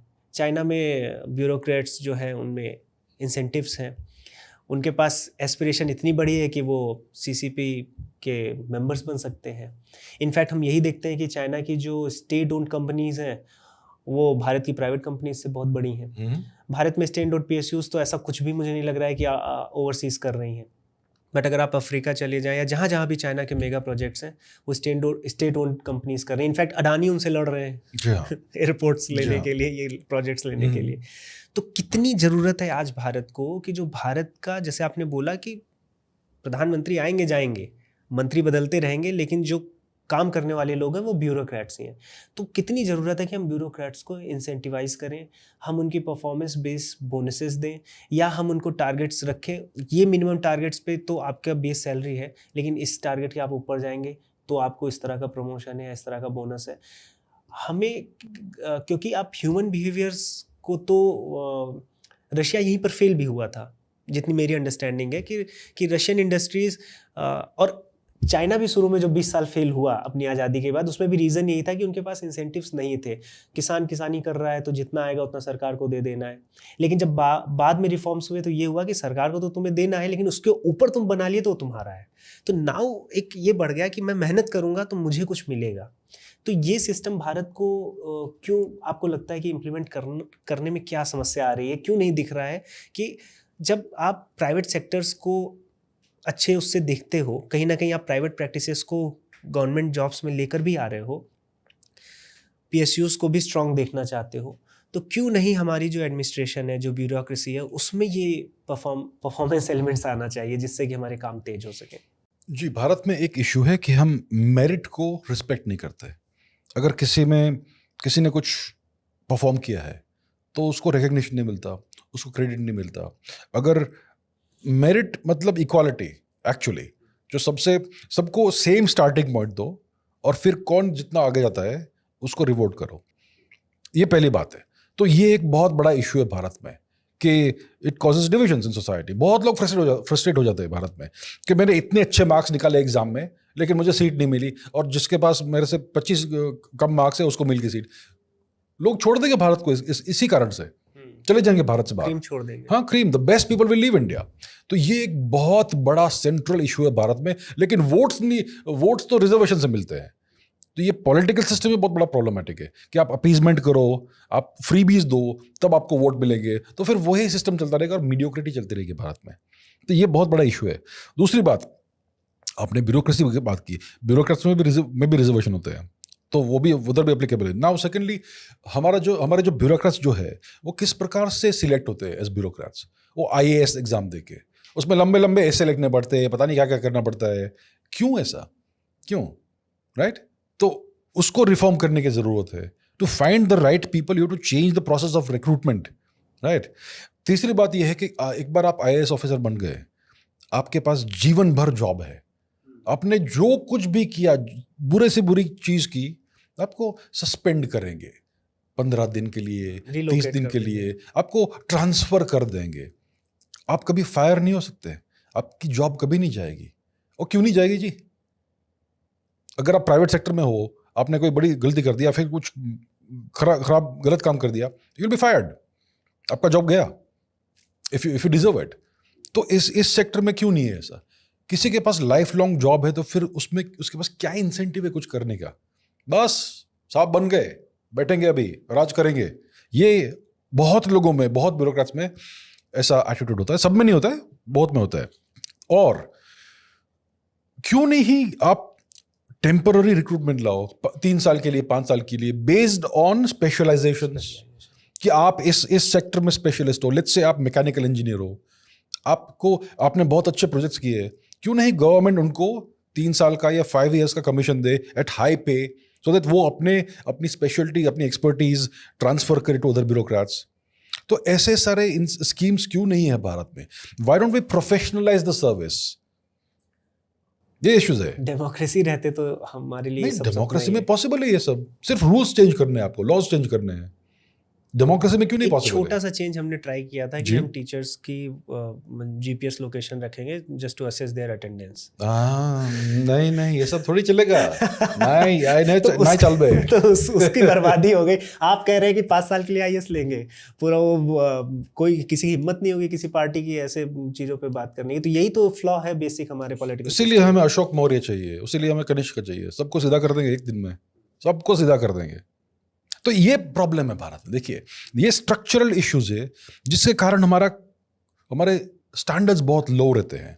और एक और चीज है जो कोई बात नहीं करता, क्या करप्शन इशू नहीं है भारत में?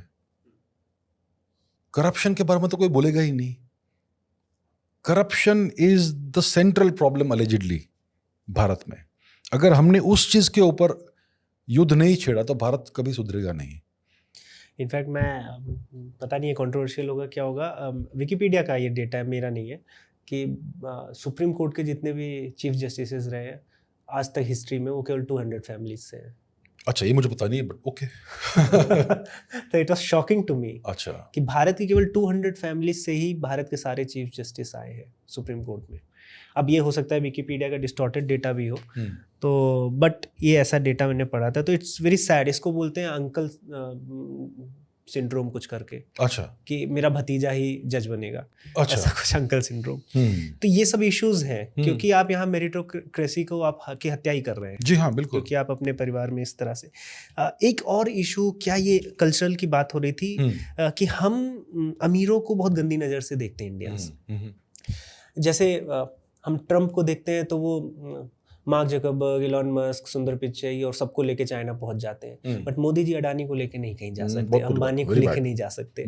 तो ये भी एक बहुत बड़ा इशू है इंडिया में कि हम सब कोई कैपिटलिज्म अंदर से तो चाहता है, सब कोई अमीर बनना चाहता है और अपने टैलेंट के लिए उतना पैसा भी चाहता है, लेकिन बाहर से एक हमारा एक झूठा जो एक चेहरा रहता है कि इसका कारण क्या है? समझते हैं कि ऐसा भारत के लोग इतने सस्पिशियस क्यों हैं कि अगर किसी के पास पैसा है तो उसने कुछ गलत किया होगा, कि वो बुरा आदमी है। ऐसा क्यों है? जरा समझने की कोशिश करते हैं। पिछले 1000 वर्ष से भारत फॉरेन ऑक्यूपेशन में रहा लगभग। ओके, पूरा का पूरा भारत नहीं, अलग अलग टाइम पे अलग अलग parts of Bharat were under foreign occupation. पहले तुर्कों ने फॉरेन ऑक्यूपेशन किया भारत पे। शुरुआत हुई गांधार में, उसको अफगानिस्तान बना दिया उन्होंने। ठीक है, वो भारत का पहला हिस्सा था जो गिरा। फिर धीरे धीरे वो आए साउथ, ईस्ट, और फिर लगभग 1500 के आसपास दिल्ली पहुंच गए। उन्होंने वो जो भी मुगल किंगडम बनाया, लोधी वोदी, रजिया, इल्तुतमिश, ये सब आए तुर्क, उन्होंने राज किया भारत पे। फिर औरंगजेब आए और पूरा का पूरा भारत उन्होंने खा लिया। तो इस समय में पिछले और उसके बाद अंग्रेज आए और अंग्रेजों ने पूरे भारत पे राज किया इवेंचुअली। तो ये पिछले 1000 वर्ष जो है, जिसको कहते हैं मिलेनियम ऑफ ह्यूमिलिएशन, उस पीरियड में, वो बहुत लंबा पीरियड है बाय द वे, 1000 वर्ष बहुत लंबा होता है। कितने जनरेशंस आ गए भारतीयों के। तो उस पीरियड में अगर कोई भारतीय अमीर होता तो उसका मतलब क्या होता कि he is cooperating with the foreign occupiers. वो गलत काम कर रहे हैं तभी वो अमीर हुआ है। वोट लेकिन आप अगर उस समय अमीर हुए तो आपने उनके साथ कोलैबोरेशन किया ही होगा। You are a collaborator with the foreign occupiers. Without doing that, you can never become rich. Whether it is a Mughal period or Turkic period or British period. जो ब्रिटिश समय में जो बड़े बड़े इंडस्ट्रियलिस्ट थे, वो कैसे अमीर हुए? By serving the British. British क्या कर रहे थे? हमारे लोगों की हत्या कर रहे थे। Hundreds of artificial famines Bharat में, hundreds of millions of Indians were killed by the British. Okay? और उस समय आप अमीर बन रहे हो, आप अमीर बन रहे हो इसका मतलब ये कि आप उनकी सेवा कर रहे सेवा हो, कर you are cooperating with them. तो पिछले 1000 वर्ष में अमीर बनने का एक ही तरीका था भारत में, to cooperate with the enemies of Bharat. Okay, तो ये माइंडसेट घुस गया है हमारे अंदर कि अगर कोई अमीर बना, और फिर 1947 के बाद सोशलिज्म का समय आ गया कि भाई गरीबी रखो, हर पूरे भारत को गरीबी रखो। लेकिन कुछ लोग अमीर बन गए। ये कैसे बन गए अमीर? हर कोई जानता है कैसे अमीर बने। तो इसलिए इतना बड़ा सस्पिशन है भारतीय लोगों के मन में कि अगर कोई अमीर है तो उसने कुछ गलत ही किया होगा। वो सस्पिशन जाने में समय लगेगा। यह प्रॉब्लम है। गरीब अच्छे होते हैं ऐसा। और दूसरा सोशलिज्म वाला माइंडसेट है कि भाई गरीबी अच्छी है, आप अगर गरीब हो तो आप ईमानदार हो। ये सब अभी माइंडसेट समझ रहे हैं क्यों ऐसा है कि गरीब है इसीलिए ईमानदार है तभी गरीब है। क्योंकि अगर आप ईमानदार नहीं हो तो आप पैसे वाले बन सकते हो। तो ये प्रॉब्लम है भारत में। तो हमें करप्शन को हटाना पड़ेगा भारत से, और ये सारे जो विकृत सिस्टम्स है उनको निकालना पड़ेगा भारत से। फिर कोई देखेगा नहीं अमीरी को उस तरह से।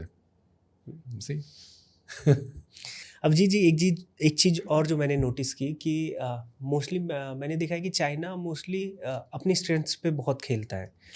जैसे कि अननेसेसरी, जैसे हम क्रिकेट को डोमिनेट किए। Cricket is not our game अगर हम देखें तो। बट ठीक है, हमने ये दिखाया कि हमारे अंदर इतना तो टैलेंट है कि अगर हम कोई नई चीज़ पर हाथ लगाते हैं तो 30-40 साल में हम उसमें बेस्ट कर सकते हैं। क्रिकेट ने इतना शो किया, मैं इसलिए क्रिकेट को इतना क्रेडिट देता हूँ कि किसी नई चीज़ में भारत बहुत नीचे से बहुत ऊपर जाके दिखाया। बट हम नहीं देखते हैं कि चाइना फुटबॉल में, क्रिकेट में, या फॉर दैट से कोई ऐसा मेन स्ट्रीम गेम है जिसमें वो बहुत अच्छा कर रहा हो या करने की कोशिश कर रहा हो। वो अपना जो उनका ट्रेडिशनल गेम है या जो ओलंपिक्स है वहाँ पर उनकी वो दिखाते हैं। और वहाँ से भी हम कह सकते हैं कि भले हम सोशल मीडिया पे उनके टूटते घर और स्लम्स देख लें, लेकिन ओलंपिक्स में वो प्रूव कर ही देते हैं कि at least they have some of the fittest athletes. और वो अब उसके पीछे वो उनकी जो भी स्पोर्ट्स की पॉलिसीज़ हों। तो क्या हमें चाइना से सीखना चाहिए कि अपनी स्ट्रेंथ्स पर भी हमें कैपिटलाइज करना चाहिए? जैसे अभी योगा एक ओलंपिक्स या उस तरह का कुछ इवेंट हुआ, उसमें इंडिया ने बहुत ढेर सारे मेडल्स लाए। तो हमें जो हमारी इंडिजिनस चीज़ें हैं उनको ग्लोब पे ले जाके, जैसे कबड्डी में हम नहीं हारते, ईरान से कभी कभी हमारा फाइनल हो जाता है, बट उसमें भी हम डोमिनेट करते हैं। तो कुछ ऐसे जो इंडिजिनस चीज़ें हैं उनको हम ग्लोबलाइज करके, क्योंकि वो अगर एक्सेप्टेंस में आएंगी, जैसे एक वीडियो में देख रहा था स्पेन में या स्वीडन में जो गिल्ली डंडा हम खेलते थे ना, उसके कॉम्पिटिशन्स होने लगे। अच्छा, अब वो ओलंपिक्स में ऐसी चीज़ें आएंगी तो भारत तो हज़ारों वर्षों से खेल रहा है। तो हमें क्या ये भी एक अपनी पॉलिसी मेकिंग का पार्ट बनाना चाहिए कि जो हमारी इंडिजिनस चीज़ें, जिसमें हम सच में अभी यूएस और इंडिया जो मॉडर्न डेवलपमेंट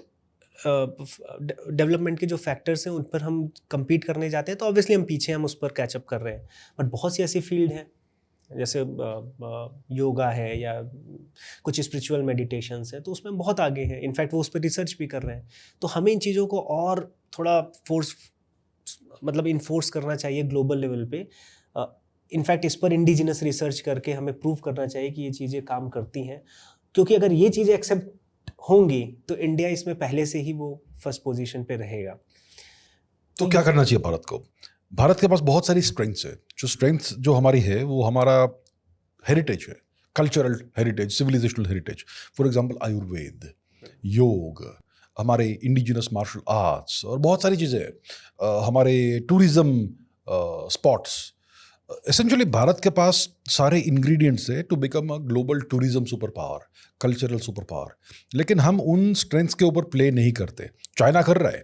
चाइना के पास जो भी हेरिटेज स्पॉट्स है, हेरिटेज एरियाज है, टूरिज्म एरियाज है, उनको बहुत बहुत प्रोत्साहित कर रहा है, उसको बहुत प्रमोट कर रहा है। चाइना के पास वुशु है, चाइना के पास कुंग फू है जो भारत से आया बाय द वे, और बहुत सारी ऐसी चीज़ें हैं जिसको ग्लोबल लेवल पर वो पहुंचा चुका है। ओके, और आप देखेंगे कि कोई भी वुशु को डिस्टॉर्ट नहीं करता वेस्ट में, कोई भी कुंग-फू को डिस्टॉर्ट नहीं करता वेस्ट में। कुंग-फू के 5-6 स्टाइल से उन्हीं को प्रॉपरली फॉलो करते।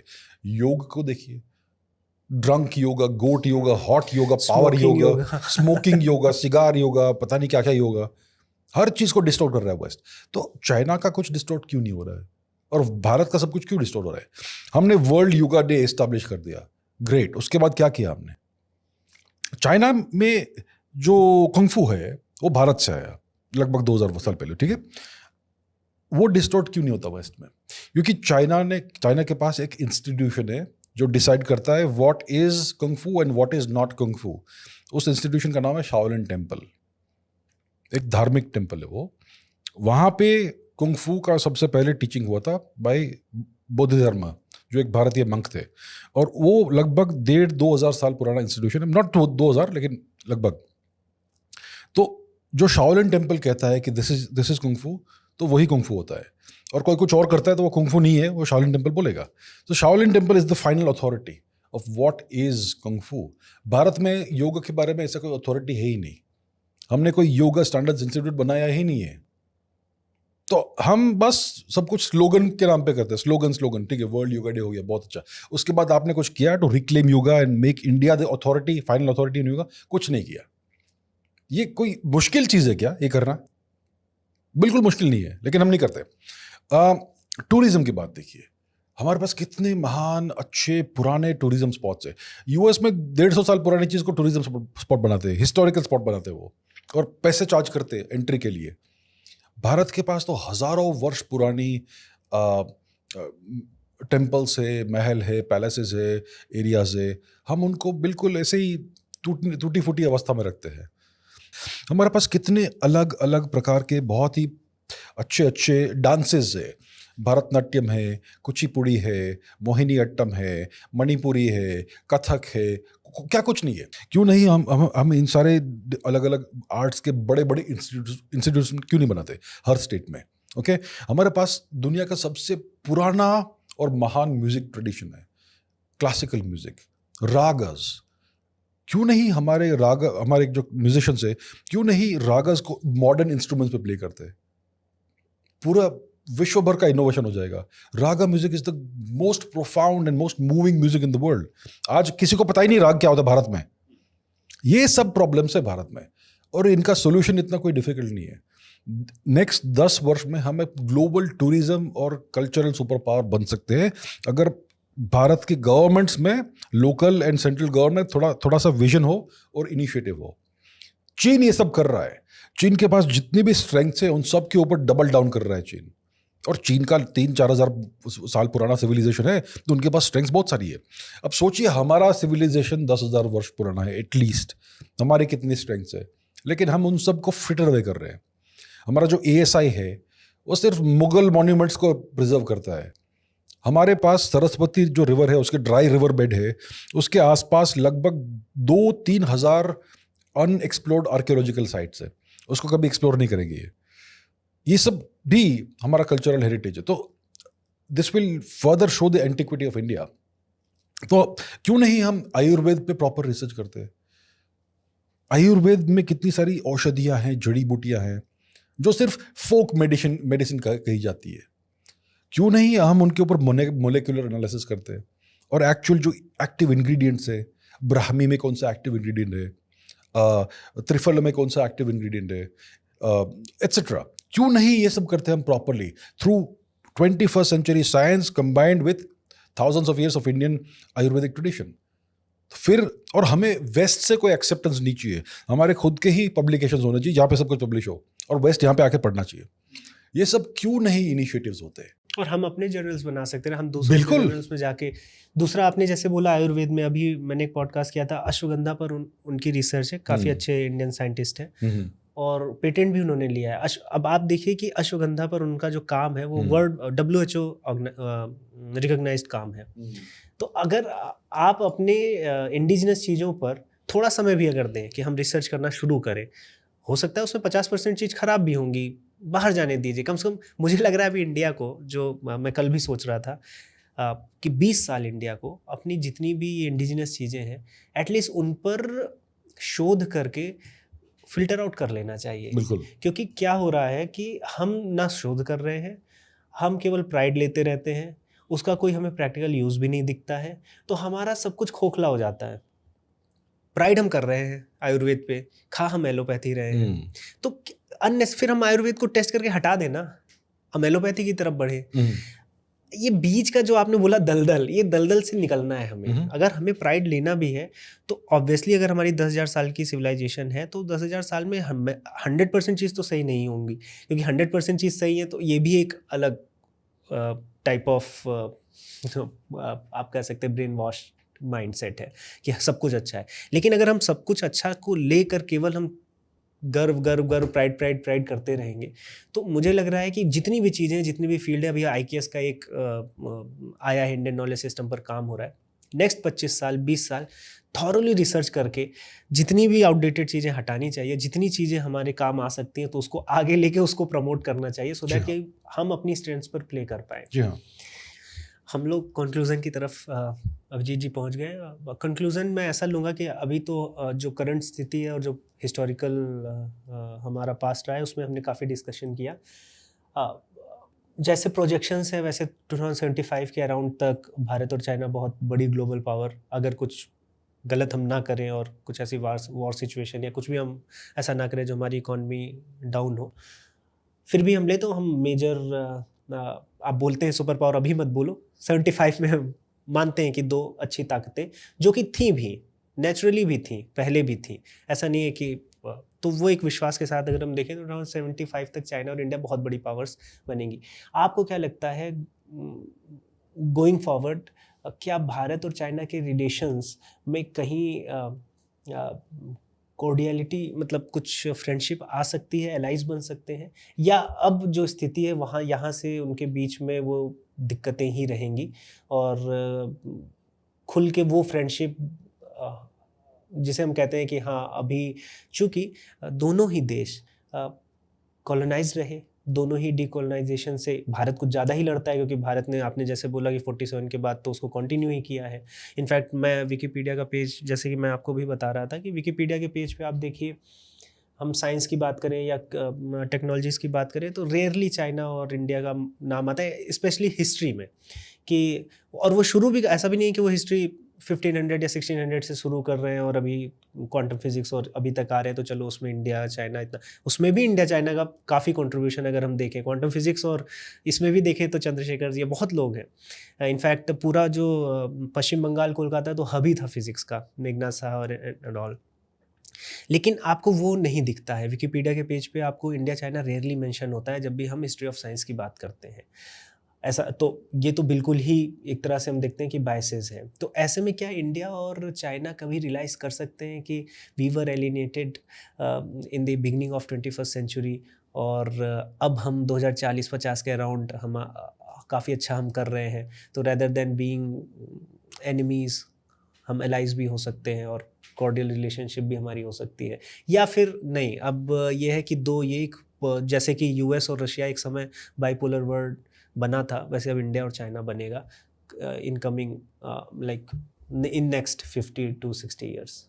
देखिए, इंडिया और चाइना आज अच्छा रिलेशनशिप नहीं है हमारे दोनों के बीच में। इसका कारण क्या है? हमें रूट कॉज ढूंढना है। अगर आप हिस्ट्री देखेंगे, पिछले 2000 वर्ष का हिस्ट्री, इतिहास, तो भारत और चीन कभी नेबर्स नहीं थे। बीच में बहुत बड़ा क्षेत्र था, तिब्बत, बौद्ध देश जो बीच में था, और तो भारत और चीन डिस्टेंट कंट्रीज थे, काफ़ी 2-3 हज़ार किलोमीटर का डिस्टेंस था भारत और चीन के बीच में। ओके, और इसलिए अच्छा रिलेशनशिप था, लेकिन डिस्टेंट रिलेशनशिप था। भारत में लोग जानते थे कोई चीन नाम की कोई जगह है दूर दूर दूर, और चीन में लोग जानते थे हाँ हम भारत बहुत वेस्टर्न देश है, वेस्ट में, जहाँ से हम नॉलेज इकट्ठा करते हैं और हम बहुत उनको रिस्पेक्ट करते हैं। भारत के लिए नाम था Tianzhu, the centre of heaven, okay, चीन में। तो आज सिचुएशन ये है कि तिब्बत को चाइना ने खा लिया है, उसको Tibet is under Chinese occupation, okay, और इसलिए भारत और चाइनीज ऑक्यूपाइड तिब्बत के बीच में आज अनडिफाइंड बॉर्डर है। जियोपॉलिटिकली जब दो बड़े पावर्स के बीच में कॉमन बॉर्डर होता है, they will never have peace, they will never ever ever ever have peace. इसीलिए मैं कहता रहता हूं कि Russia and China are not natural allies, they are natural adversaries, और टेम्पररी चल रहा है उनके बीच में। अभी 10 साल रुकिए, मालूम पड़ेगा सब, ओके। तो भारत और चीन के बीच में जब तक एक कॉमन बॉर्डर है, डिफाइंड और अनडिफाइंड, भारत और चीन कभी भी फ्रेंड्स नहीं हो सकते। जियोपॉलिटिक्स में फ्रेंडशिप नहीं होती, पहली बात तो ये है। जियोपॉलिटिक्स में कन्वर्जेंस ऑफ इंटरेस्ट और डाइवर्जेंस ऑफ इंटरेस्ट होता है। अगर इंटरेस्ट का कन्वर्जेंस है तो आप एलाइज बन सकते हो या फिर आप पार्टनर्स बन सकते हो। अगर डाइवर्जेंस ऑफ इंटरेस्ट है तो आप शत्रु बनते हो जियोपॉलिटिकली। तो अगर जब तक तिब्बत चाइना के हाथ में है तब तक भारत और चाइना कभी भी अच्छे रिलेशंस नहीं बना सकते, क्योंकि दोनों एम्बिशियस नेशंस है और दोनों एक दूसरे से डरेंगे कि ये राइज हो रहा है तो मेरे लिए खतरा है, या फिर ये राइज हो रहा है तो उसके लिए खतरा है। जियोपॉलिटिकली तो पावर ही देखोगे, हार्ड पावर, बाकी चीज़ें तो जनता के लिए है। अगर आप लीडर हो आप हार्ड पावर ही देखोगे, कहाँ से मुझे पोटेंशियली डेंजर आ सकता है, मेरे बिल्कुल बाजू में ये है, इसका इतना हार्ड पावर है, इतना सारा मिलिट्री पावर, इकोनॉमिक पावर है, I have to be careful, वो कितना भी स्माइल करे, ये बात है। तो जब तक तिब्बत उनके हाथ में है इलीगली, तब तक there will be no peace between India and China. अगर हम फ्यूचर में बहुत बड़े पावरफुल नेशंस बन गए तो फिर और भी टेंशन होगा। The solution is freedom of Tibet. हमने ही जाने दिया तिब्बत को चीन के हाथ में। नेहरू जी ने जब चाइनीज सोल्जर्स अटैक कर रहे थे तिब्बत पे, नेहरू जी ने उनको राइस सप्लाई किया, चावल। और तिब्बत तो हमारा ही अलाई था। Tibetan culture is our culture, I mean our culture is Tibetan culture. Tibet और भारत का एक ही कल्चर है, हमने जाने दिया चीन के हाथ में, कम्युनिस्ट के हाथ में। We should have protected Tibet, we should have defended Tibet. तो ये आज अगर आपको कैलाश मानसरोवर जाना है, आपको चाइनीज वीजा लेना पड़ेगा, हद है। तो बात यह है कि China and India are never going to be friends even if we rise and become very powerful. लेकिन अगर अब हम चाहते हैं कि China should behave properly, we have to be feared by them. Respect comes from fear in geopolitics. अगर हम चाहते हैं कि उनका बिहेवियर अच्छा हो, we have to rise and become more powerful, और कोई सोल्यूशन नहीं है। तो अभिजीत जी, बिजनेस एंडिंग हो गई इस पॉडकास्ट की। हमने जो हमें जाना था वेरी ब्यूटीफुली हमने उसको समराइज़ किया कि how China sees its future, कैसे वो ब्लिंकर्स ऑन करके अपना काम कर रहा है। और जैसे अगर आप बिना फाइट के जीत जाते हो तो बेस्ट है, सुन त्सू बोलते हैं। तो वो भी अपनी कैपेबिलिटीज़ को अंदर रखता है, बहुत ज़्यादा वो पढ़ता नहीं। जैसे कि यूएस, अभी ब्रांड यूएस आपको लगता है कि ट्रम्प के समय में नीचे गया है just because they are fighting with everybody. उसके बाद Iran because they are losing, they lost. तो चाइना इस चीज़ को लेकर बहुत केयरफुल है कि वो ऐसे लोकल स्कर्मिशेस में बहुत अपनी इमेज और हाथ ना डाले। तो हमने ये सब चीज़ें जानी और समझने का प्रयास है कि भारत को बुनियादी चीज़ों पे तो काम करना ही है और बहुत तेज़ी से काम करके आगे बढ़ना पड़ेगा। तो यहाँ पर तो काफ़ी दर्शकों को ग्राउंड रियलिटी के बारे में पता चल गया है। और मैं जब आपके शोज़ देखता हूँ या आपके क्लिप्स देखता हूँ तो काफ़ी नई चीज़ें जानने को मिलती हैं। साथ में मैं आपका वो बुक का कलेक्शन भी देखते रहता हूँ इतनी, क्योंकि हमारे पास भी बुक्स के कलेक्शन, तो हम लोग भी बुक्स पढ़ना में बहुत पसंद है। तो जाने से पहले अब आई होप कि हम फिर से मिलें और किसी विषय पर चर्चा करें। हम एक इंग्लिश पॉडकास्ट भी प्रारंभ करने का सोच रहे हैं with in a few months. तो हम एक इंग्लिश पर में भी कुछ अच्छा पॉडकास्ट लेकर आ सकते हैं, सो दैट कि हम कुछ ग्लोबली, या फिर बहुत से ऐसे हमारे दर्शक हैं जो साउथ इंडिया से हैं या जिनकी नेटिव जो हिंदी नहीं बोलते हैं, तो उनके लिए भी हम कुछ अच्छा कंटेंट या कुछ अच्छा इंसाइट लेकर आए। बट इससे पहले कि आप जाएं और हम दोबारा मिलें, आप अपने कलेक्शन से या आप जो बुक्स पढ़ते हैं, 2-3 बुक्स आप रिकमेंड कर दीजिए हमारे दर्शकों को, अगर वो जियोपॉलिटिक्स पर कुछ सीखना चाहते हैं या टेक्नोलॉजी इनोवेशंस जो हो रही हैं उससे अपने आप को अब्रेस्ट रखना चाहते हैं। तो कुछ बुक्स जो बहुत वो अपने काम के साथ भी पढ़ें तो उनको काफ़ी ग्रोथ, माइंडसेट उनका ग्रो होगा और वो चीज़ों को उसकी इंटायरिटी में देख पाएंगे, उसके ट्रुथ को समझ पाएंगे, रेदर देन कि सोशल मीडिया नैरेटिव में फंस जाए। तो अगर आप कुछ बुक्स रिकमेंड करेंगे तो बहुत अच्छा रहेगा। अगर जियोपॉलिटिक्स समझना है आपको तो आपको इतिहास समझना पड़ता है। सिर्फ आज के न्यूज़ देखकर आपको जियोपॉलिटिक्स नहीं समझेगा, क्योंकि अगर आप इतिहास समझेंगे और पढ़ेंगे तो आपको साइकिल्स दिखेंगे, आपको पैटर्न्स दिखेंगे। अगर आपने पैटर्न्स ऑब्जर्व किए और इंटरनलाइज किए तो आज का पूरा जियोपॉलिटिक्स समझेगा आपको। अगर आपको इतिहास के बारे में कुछ पढ़ना है तो भारतीय इतिहास का प्रॉब्लम ये है कि कोई भी बुक आप लेंगे, कोई भी पुस्तक आप लेंगे, उसमें कुछ ना कुछ डिस्टॉर्शन मिलेगा। या तो आर्यन इन्वेजन थियरी मिलेगा या फिर कुछ और मिलेगा या कुछ और मिलेगा। हर बुक में कुछ ना कुछ डिस्टॉर्शन होता है। इसलिए मैं जनरली भारतीय इतिहास के बारे में बुक्स रिकमेंड नहीं करता हूँ। लेकिन अगर करनी पड़ेगी मुझे तो मैं कहूँगा कि R.C. मुजुमदार की बुक्स पढ़िए, बहुत पुरानी बुक से, लगभग 100 साल पुरानी फिर भी, और उसमें आर्यन इन्वेजन थियरी वो सब होगा, उसमें ब्राह्मणिज्म की बात होगी, लेकिन ओवरऑल अच्छा रिसोर्स है भारतीय इतिहास के बारे में, अगर आप जानते हो उसमें कौन से डिस्टॉर्शन है तो। ओके, तो ये एक है। दूसरा है the wonder that was India by A.L. बैशम। ये भी काफ़ी पुरानी बुक है, लेकिन उसमें काफ़ी अच्छा इन्फॉर्मेशन और नॉलेज है। उसमें भी कुछ ना कुछ डिस्टॉर्शंस आपको मिलेगी ही मिलेगी, दैट इज़ इनएविटेबल।